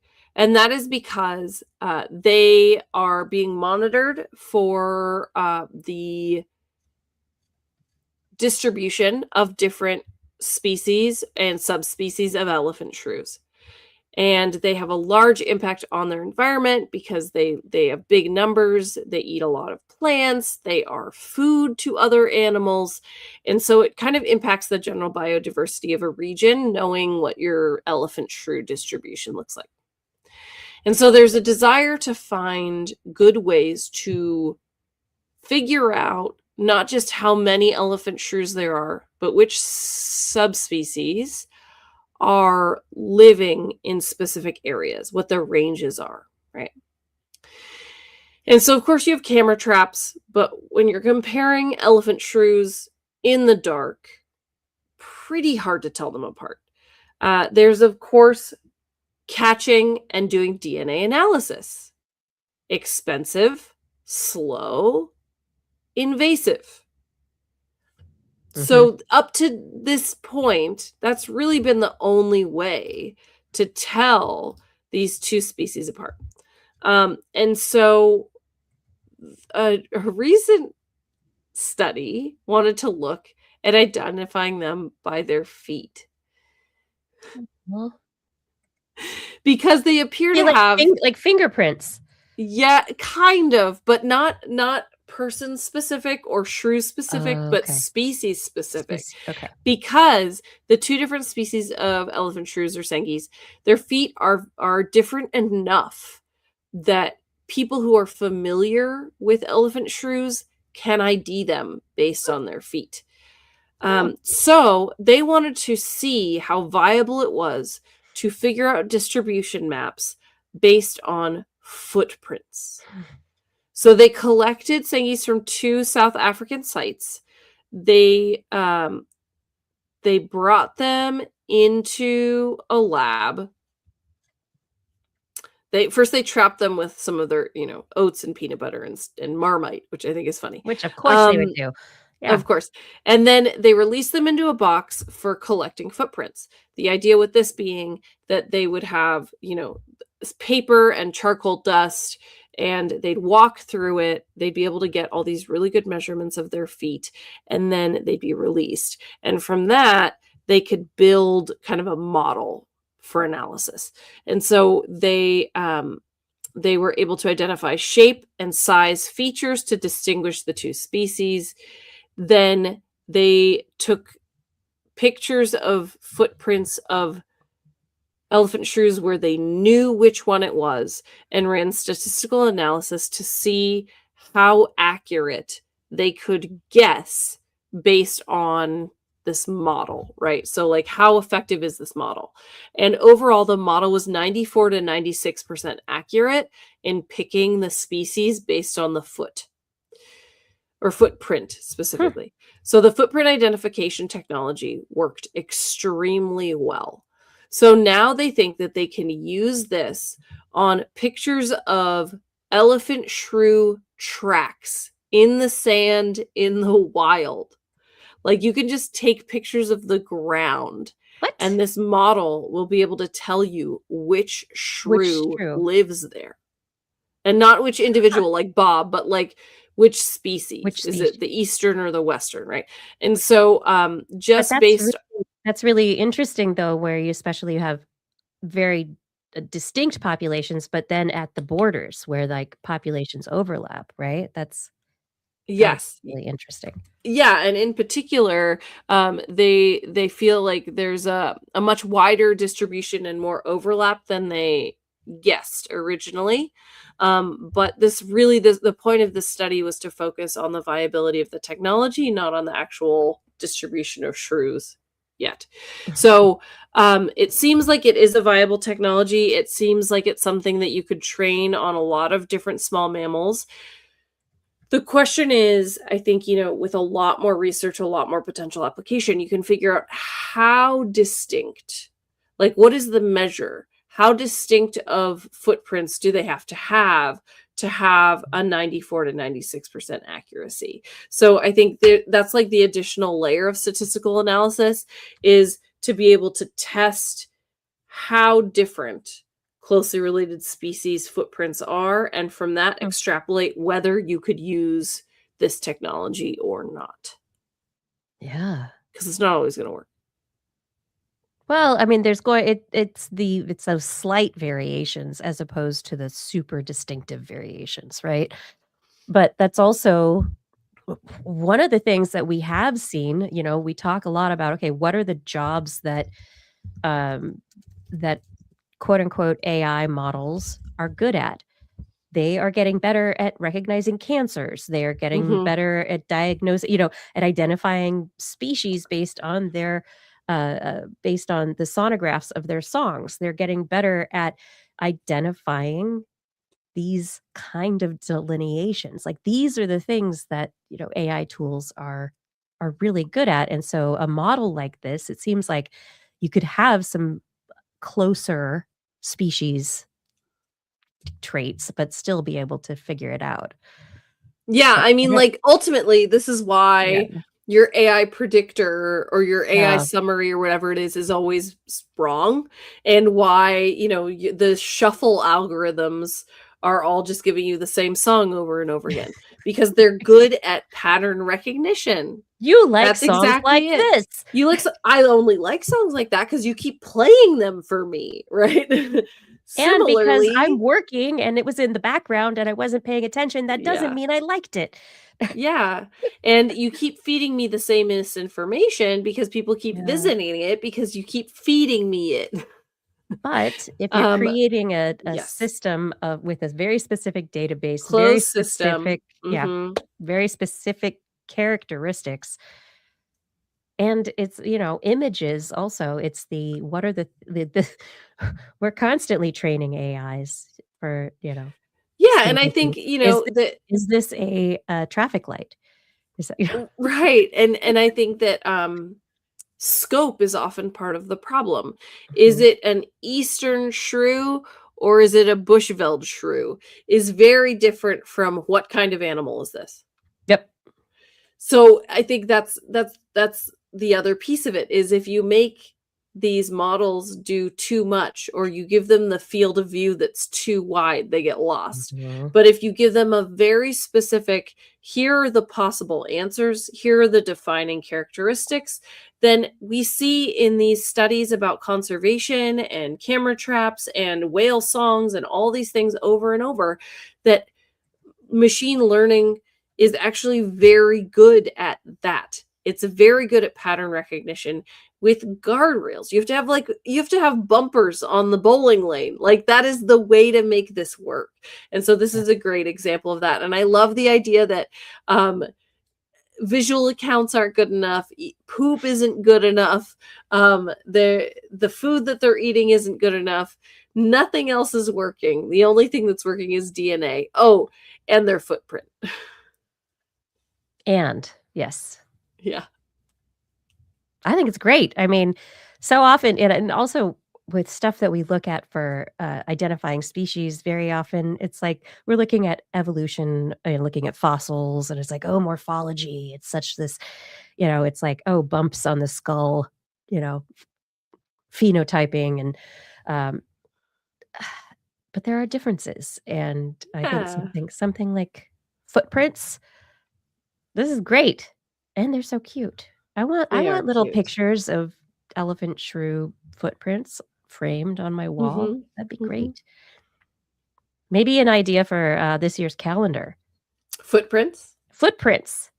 I like Animal that. animal footprints. Yeah, Wouldn't that be different? that's great. I Love wonder that. if you could go to the zoo and get animals to step on, like, get footprints and make that. You can. Those usually sell at auction for a lot of money. I know, you used to work at the zoo. Maybe you have an in. Yeah, I didn't get any footprints, though, I will tell you that. I got some chicken footprints. That's all I got. Well, we can do that. Nothing Maybe you too can exotic. maybe a shrew. Maybe a shrew footprint. Maybe. Yeah. There was another Allen study this week. Oh, I you did see see that? that. Yes, I'll give you the short one, and you can, Yeah, you 'cause can chime in with we anything have that to throw it in here. Yes, artificial light at night, Alan, is impacting sharks and their ability to sleep. It turns out that it does impact their melatonin levels at night, but Wow. more for some species of sharks than others.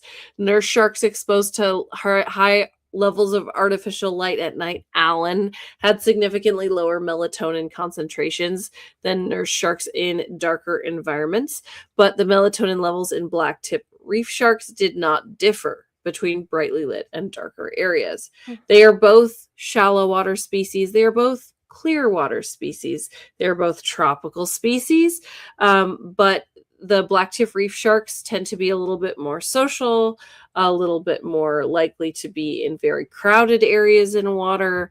They're also often commonly seen in snorkel and scuba diving scenarios, and nurse sharks are famously hard to spot. So it is possible that there are some connections there between kind of how easily spooked they are, between their desire for solitude. That could have something to do with it. But they don't have eyelids. So obviously light is going to impact sharks. Yep, always. But yeah, and if I shined a light in your eyes and pried your eyelids open all night, you might get some sleep with your eyes open, but you'd probably be kind of stressed about it and not sleep very well. So I can't say I'm surprised. Aw. The other thing they did mention in here, I think that was also important, is that they're they extrapolate that this could have something to say about humans and LED lights, screens, urban lights, and blue lights at night. Sure, absolutely, that could impact our melatonin. But the thing that I thought about was, ooh, what are we doing at aquariums? Right, are the lights getting turned off outside? Do they have like, Right. birds in aviaries, birds are really impacted by light, and so you need to have a curtain. You should have lights out for the birds. Same for fish, right? Shouldn't you? Yeah, no, absolutely. And so aquariums will turn the lights off for, power conservation, but I don't know how much they're worried about the melatonin levels of the fish. So I think that that's, part of a Yeah. larger conversation is like, yeah, do you need to mimic the amount of light and dark that it is in the tropics right now, this time of year? Mhm. Do you need to make sure that there aren't any kind of nightlight style lights or security style lights on that are shining directly into exhibits, or that they're the right kind of UV light if they are UV, or Mhm. these are all things that immediately I thought of with this is, of course, this impacts ecological conversations related to wild populations, but I would be very interested in extrapolating this research into aquariums, into captive scenarios, because I do think that's an important piece of animal care. So, I honestly I'm just thinking about artificial light at night for ocean-dwelling, water-dwelling creatures, and to me, I just thinking that it's not gonna make as big of a difference in animal life as those animals that live in the urban environments or fly over them during, migration or that are actually moving through that light path. Because, Mhm. I mean, really, you're only going to be dealing with those sharks or other potentially fish, right? Uh, that come close to shore in areas where light is like projecting out Mhm. at the water. Because I mean, and how much light actually comes out from Right. our coastline into the water? Yeah, and I think it depends on the coastline. It depends Yeah. on the coast. It depends on if there's a drop off or not. Mhm. And animals like these sharks that they mentioned in this study are shallow water Right, so they're sharks. gonna come up Um, within the and the first thing I thought of was Santa Monica Pier. Imagine Mm. if you were a fish trying to get some sleep under Santa Monica Pier. That's bright, right? So, but if it's You're gonna be like a person who doesn't wanna sleep where it's bright. You're gonna go sleep somewhere else, hopefully, or get an eye right. mask, Right, absolutely. a little conch But what shell. will stress you out in the meantime? Or is Yeah. that your nursing grounds? Or, is there food there? Because at the pier, people throw food, and so you are Mhm. doing cost benefit analysis ultimately to figure out, is it better to be where the food is, or is it better to be away from the water?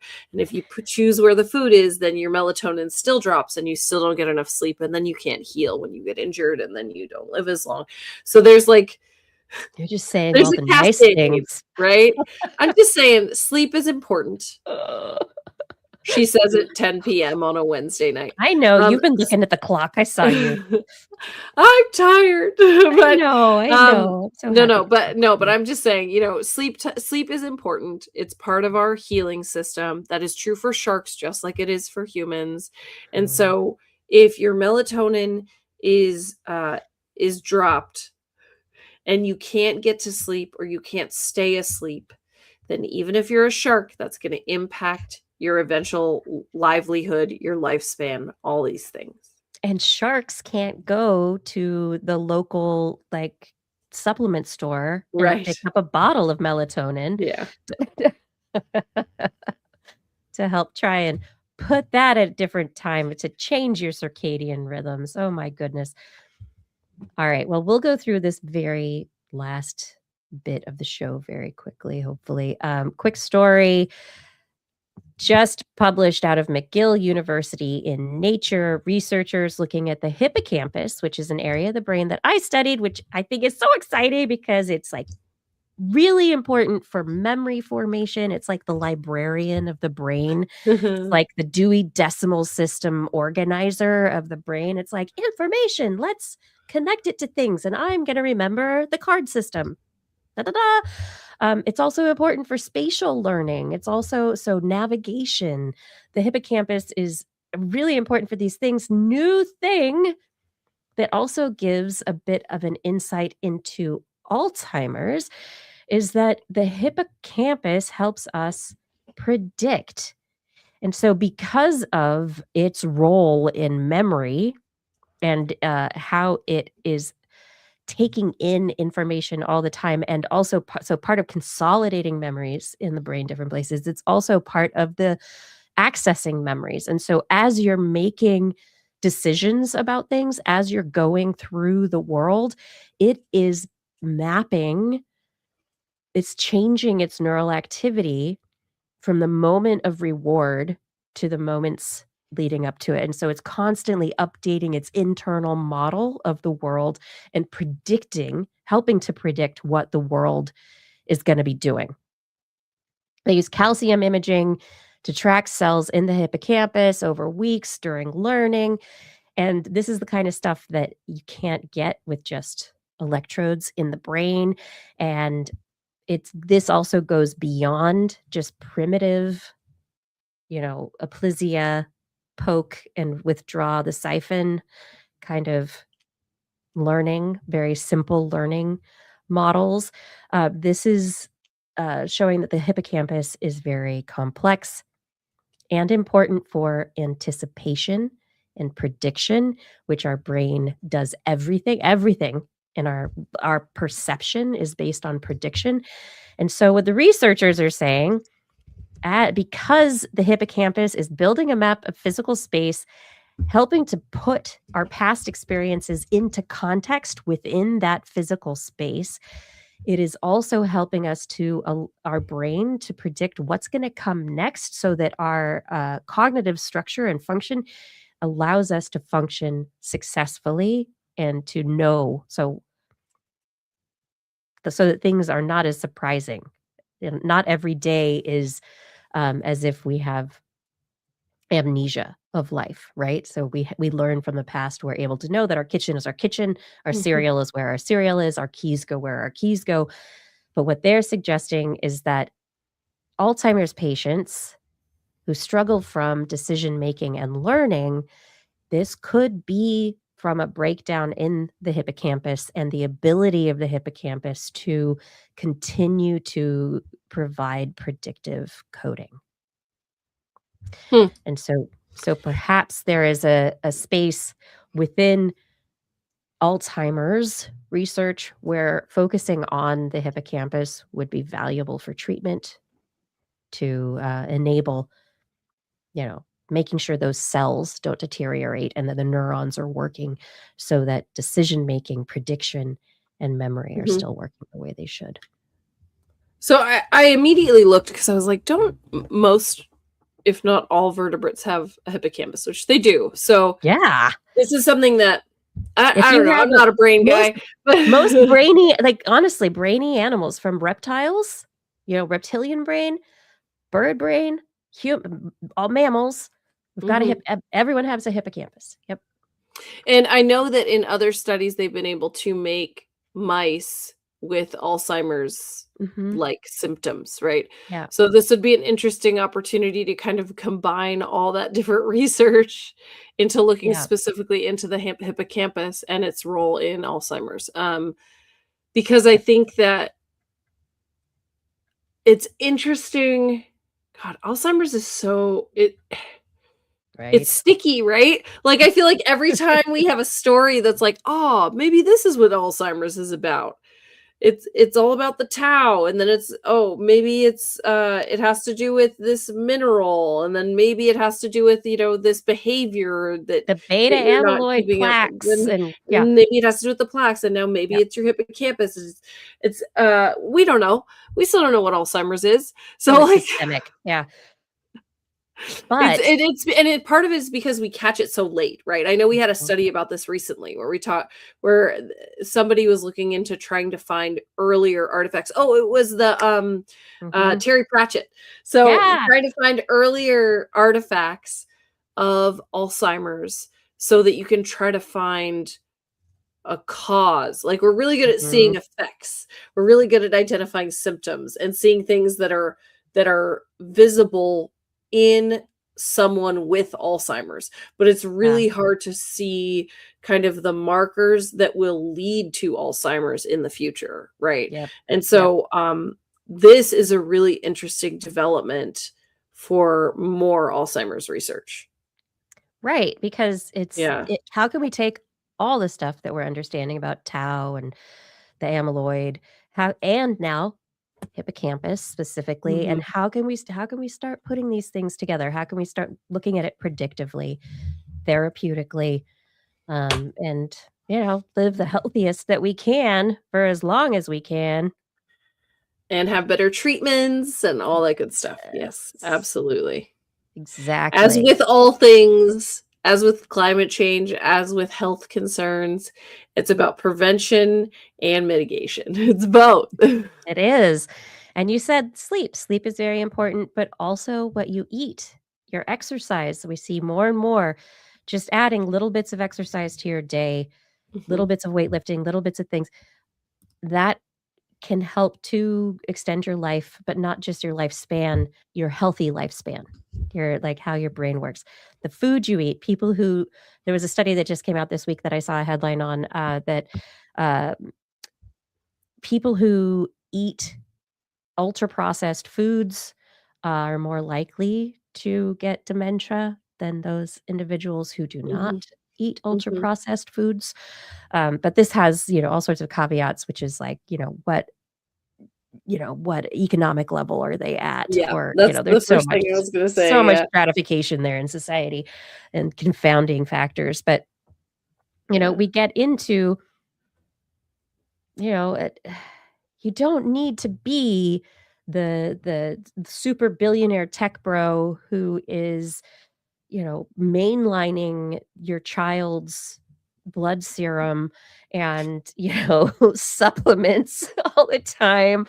But there are very well understood ways to try and live a better life. But sometimes it's hard to do that because we're upset or we're stressed out. And we also have to allow ourselves to reduce our stress by not Mhm. focusing on, I couldn't eat well today. Don't let that stress you out because Stress is also a factor. It's all stress gonna is kill you. I'm kidding. it is. You know what kills people? Life? Yes! That's the answer. Mhm. Mhm. Okay, final story is from a review that was in Frontiers in Science this week. A review published, researchers are warning that progress in AI and neurotechnology is moving too fast for society and our current scientific understanding of intelligence and consciousness. That because we do not understand consciousness well enough at a scientific level, this could lead to serious ethical issues if we allow the science to outpace our understanding. But don't we need the science so that we can understand better? Um, but I understand where this is coming from. I think it is fair that there is a call by these researchers for concern, but where I run into my question is, why do we have to put urgency on everything? Why can't we just pump the brakes a little bit? Um, but what this is calling for is urgency in the scientific community to define consciousness, to understand consciousness, that we need to know what it is really, really well, because it's going to cause a lot of problems once we have, AGI and, little Mm. animals that we're synthetically creating. And what about brain organoids and, all this stuff? Oh, Uh, no. yeah. Yeah. I think I rather than urgency on categorization, I want 2 things. I want 1, slow down with the AI. Can you just slow down? Just Just slow down. stop it. Stop it. Just stop it. Stop it. I'm tired of it. 2, much more than categorization of consciousness, I want defined responsibility. That is what I want. Oof. There we go. Because the AIs, first of all, well, also Mm. third, all right, before I get into that one, the third piece is stop calling it AI. Because by calling it AI, we are giving it this personality,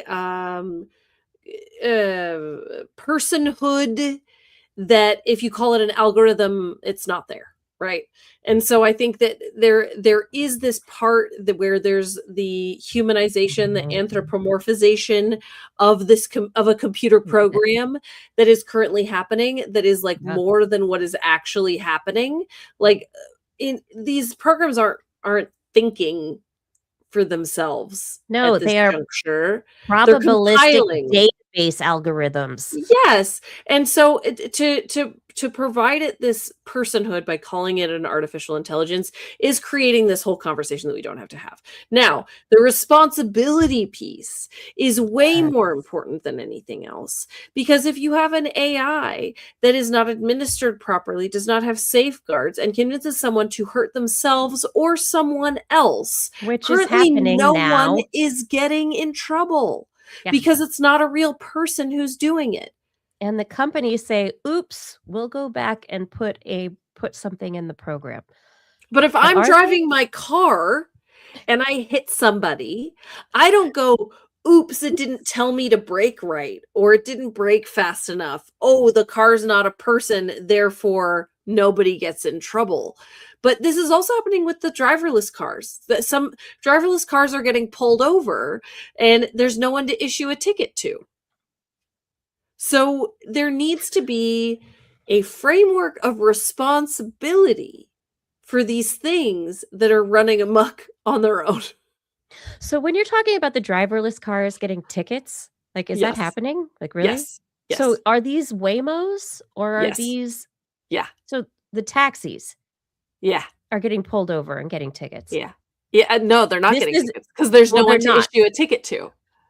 But this is very different from the quote unquote, auto driving that Mhm. some other car companies have been Yeah. having, where there has to be a person at the steering wheel Right. while that mode is engaged, so that a person could hit the brakes or turn the wheel Yeah. if needed. Mhm. Yeah. Yeah, this is different. So, but point being, no matter which one it is, there needs to be responsibility, right? And if I'm driving a car and I'm using the auto drive feature or whatever it's called, and I have an accident, I am behind the wheel, I am culpable. But if no one is behind the wheel, no one is culpable. If no one is actively chatting with the teenager who hurts themselves or someone else, no one is culpable. So I feel like that needs to be discussed way before what is consciousness, what rights should these programs have. Let's deal with the fallout of what's currently happening and who's responsible for these programs first. I don't.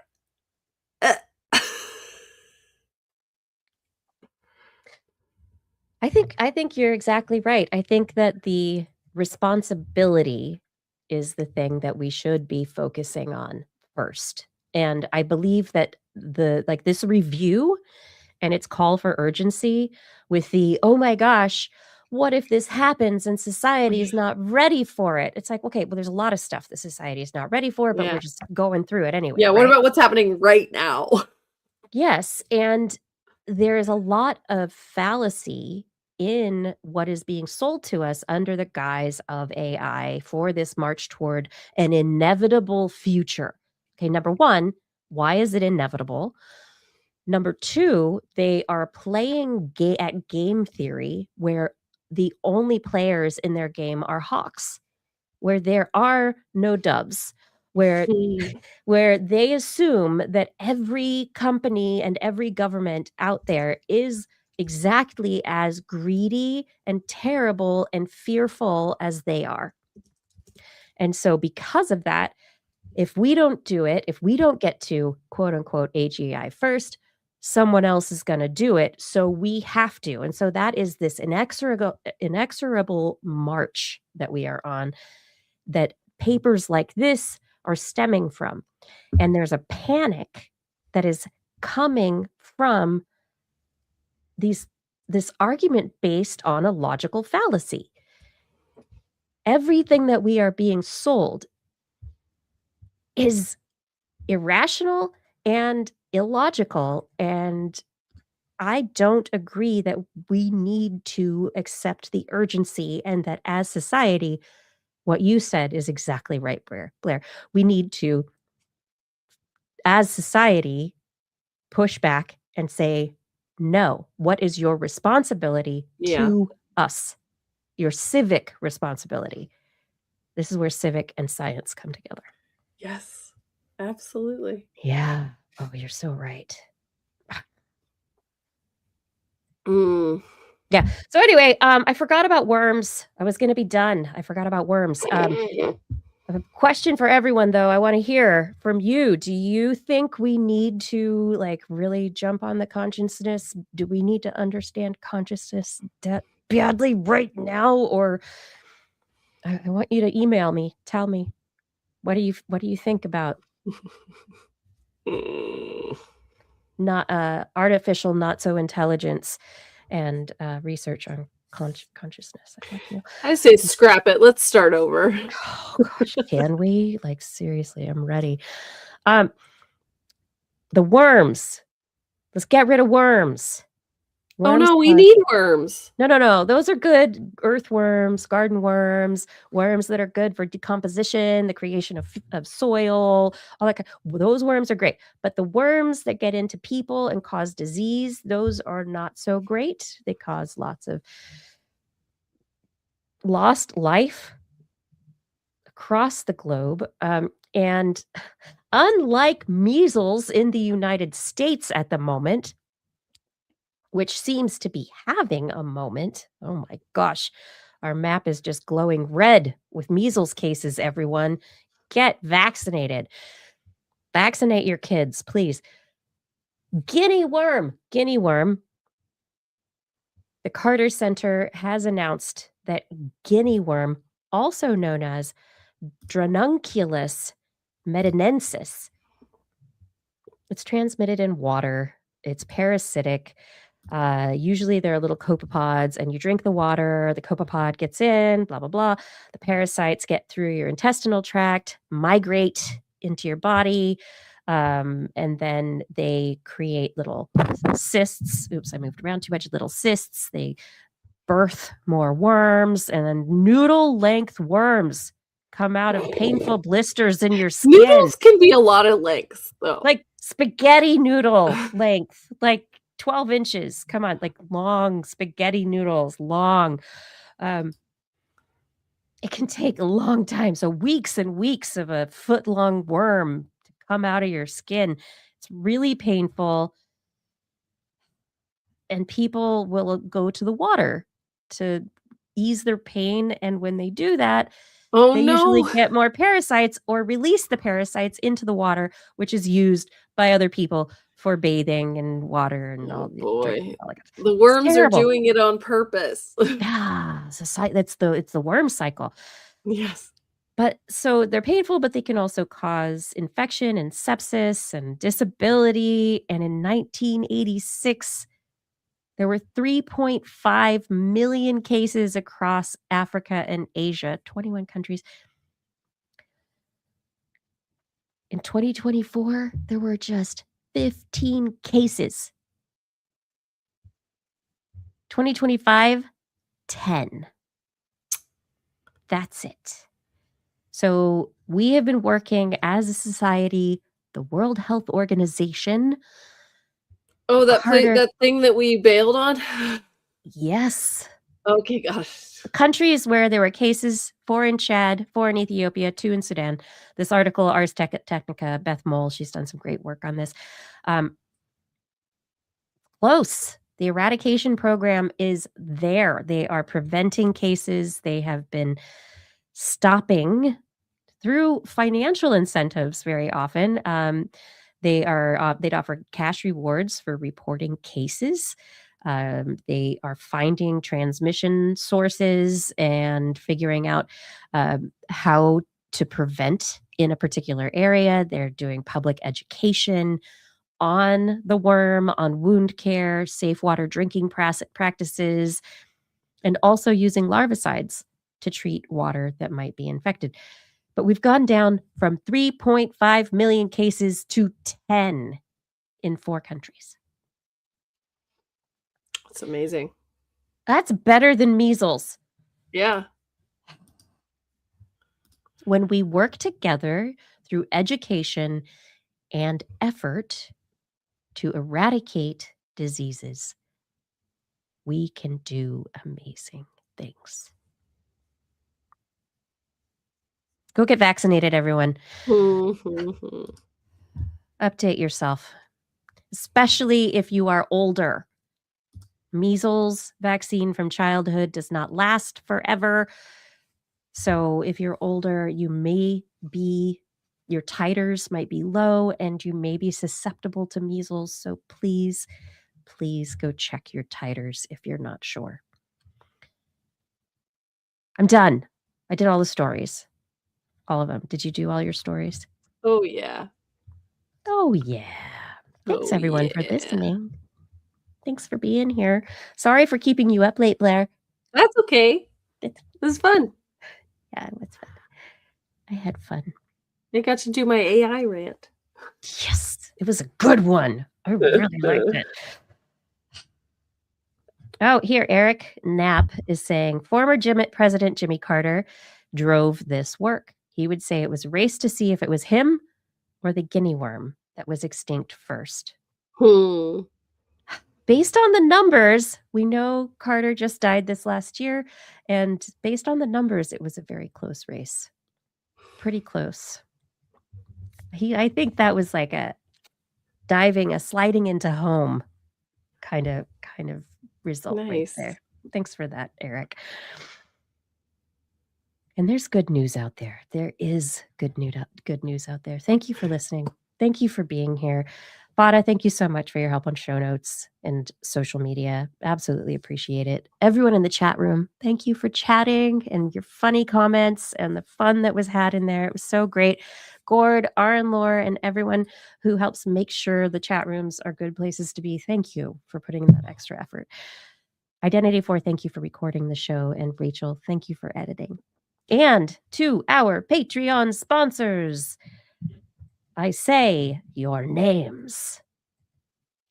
Thank you to Aaron Anathema, Adam Mishkan, Alan Viola, Ali Coffin, Andrew Swanson, Artem, Arthur Kepler, Bob Calder, Bob Coles, Brendan Minish, Brian Carrington, Chris Wozniak, Christopher Dreyer, Christopher Rappin, Craig Landon, Craig Potts, Daryl Myshak, Steve Wilkinson, David E. Youngblood, Don Mundus, Donovan Styles, aka Don Stylo, E.O., Eden Mundell, Eric Knapp, Flying Out, Fredis 104, G. Burton Latifor, George Chorus, Greg Briggs, Jack Jason Olds, John Atwood, John McKee, John Ratnaswamy, John Gridley, Ken Hayes, Kent Northcote, Kevin Parachan, Kevin Breeden, Kurt Larson, Lon Makes, Lauren Gifford, Barry Gertz, Marjorie, Mark Hessenflow, Mark Jenkins, Noodles, Patrick Beccararo, Paul D. Disney, Paul Rodovich, Philip Shane, Pierre Velazar, Richard Batch, Robert Norland, Robert Farley, Rodney Lewis, Rudy Garcia, Remy Day, Sean Clarence Lab, Shu, Bruce, Stephen Albrion, Steve Leisman, aka Zima, Sue Doster, Teresa Smith, Tony Steele, Vagard, Chef's Dad. Woo-hoo. Thank you so much for your support on Patreon. We can't do it without you.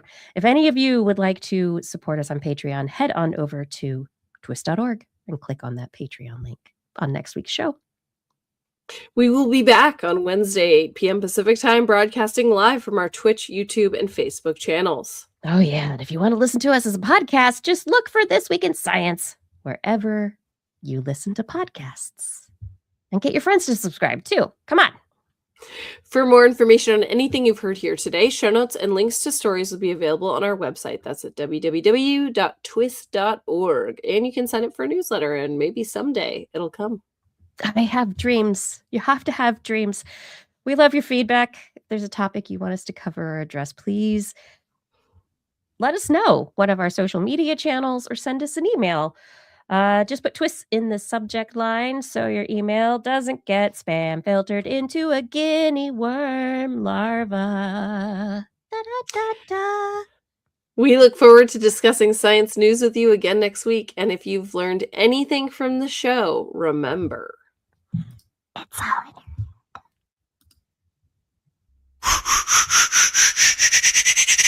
This week in science.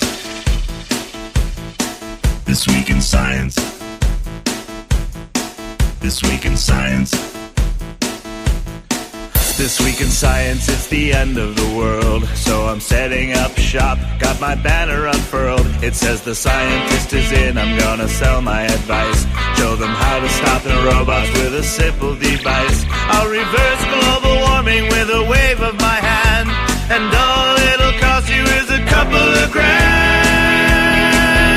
'Cause this week's science is coming your way.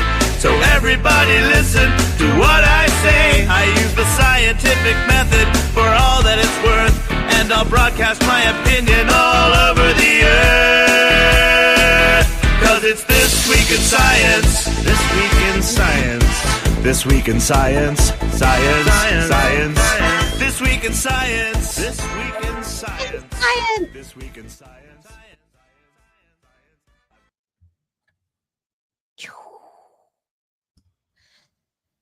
It's the after show, but it's not because I don't know. I think we're like all growing up a little bit. I don't know.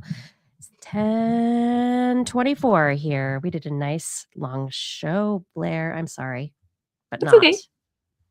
It was We had fun. a great time. It was good. I hope everyone had a great time. Is it sleepy time now? Yes. And I've got sleepy time tea upstairs that I will be heating up for myself. A nice little, I like the sleepy time tea. It's tasty. I don't know if it actually makes me sleepy, but I like the warmness and the flavor is nice. Do Yeah, I you mean, know? I don't know. It's I think herbal tea stuff is like it's straddling Straddles homeopathy. straddles the woo? Yes, it straddles the woo, but some of it is real. Like the For peppermint sure. does real things to your body, like Yeah, ginger does eucalyptus. real things to your body. Like Mhm. there are parts that are real, there are parts that definitely are not. Hmm. So it's, it's whatever you want it to be. Plus the placebo effect is real. So if you think that the sleepy time tea helps you feel sleepy, then it probably does. Whether it's by an actual chemical reaction or by your brain telling you that sleepy time tea Yeah, makes you sleepy, it's yeah. the same results. Look, you're talking about it, and now I'm yawning. It worked. We talked about it, and now I'm yawning. It's Yeah. perfect. Well, herbal teas are fantastic. Yes, Paul Mhm. Disney. They're great.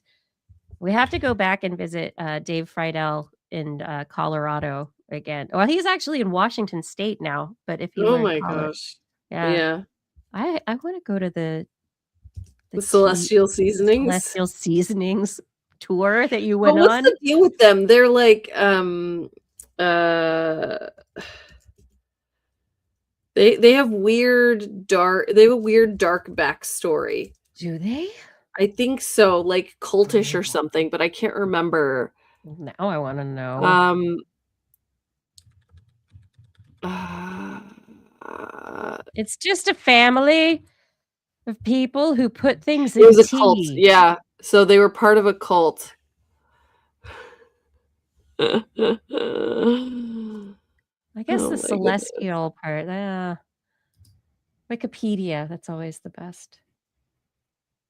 Oh gosh, where is it?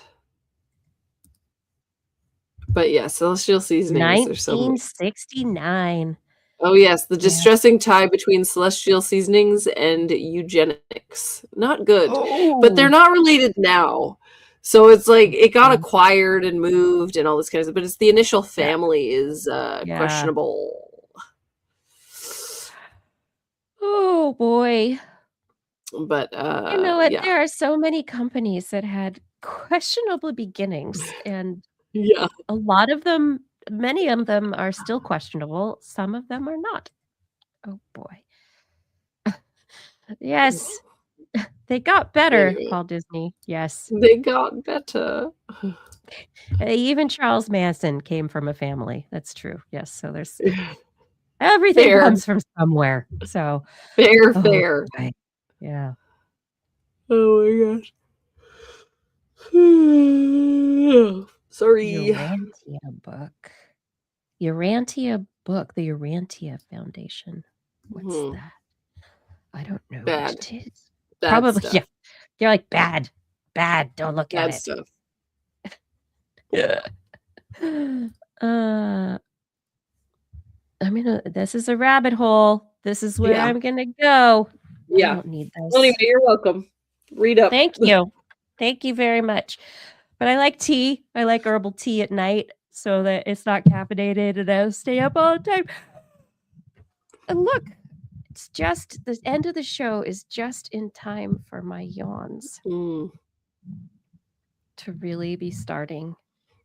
It's time. Go watch Starfleet, Fada. Hmm. I need to check that show out. I haven't yet. I was trying to get Kai to watch it with me, but he's like, I don't want to watch with you right now. He's being very teenagery. And I'm like, Yeah, what is he, a teenager or something? Wild. I know. I'm like, well, you want to watch something with me? And he's like, no, I don't. And I'm like, oh God. So I have like a list of things that are just like sitting there waiting for him to stop being a teenager for an evening. Well, let me know when you watch it in a few years. Right? Oh my gosh. Well, you ready to say goodnight, Blair? Yeah, good night, Blair. Say good night, Kiki. Good night, Kiki. Good night, everyone. Thank you for joining us for another This Week in Science episode. We'll be back, of course, next week. And next Friday, we have a special interview episode I'm going to be doing at noon on Friday. Blair, if you are available or able. Okay. It's no, next Friday is not. The 25th, we have an interview with a researcher who studies astrocytes in the brain. Okay. But the 13th, we are going to be speaking, and of course, Goldstein. What day of the week? Wait, when? The 13th. The 13th. It's a Friday, next Friday, the 13th.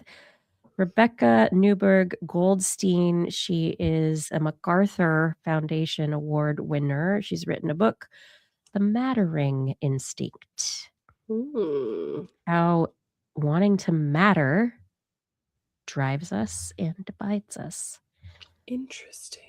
Yeah. If you want me to send you the link, do you want me to send you the book info?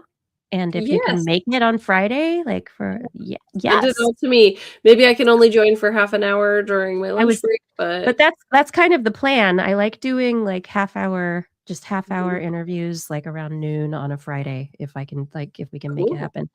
If that works for you. Yeah, sounds good. Yay. All right, so that's next Friday. But next Wednesday is our normal show, and we'll be there. I hope that everyone out there, all of you in the chat room, all of you watching now, I hope that you'll be there too. We'll see you next week. Good night, everyone.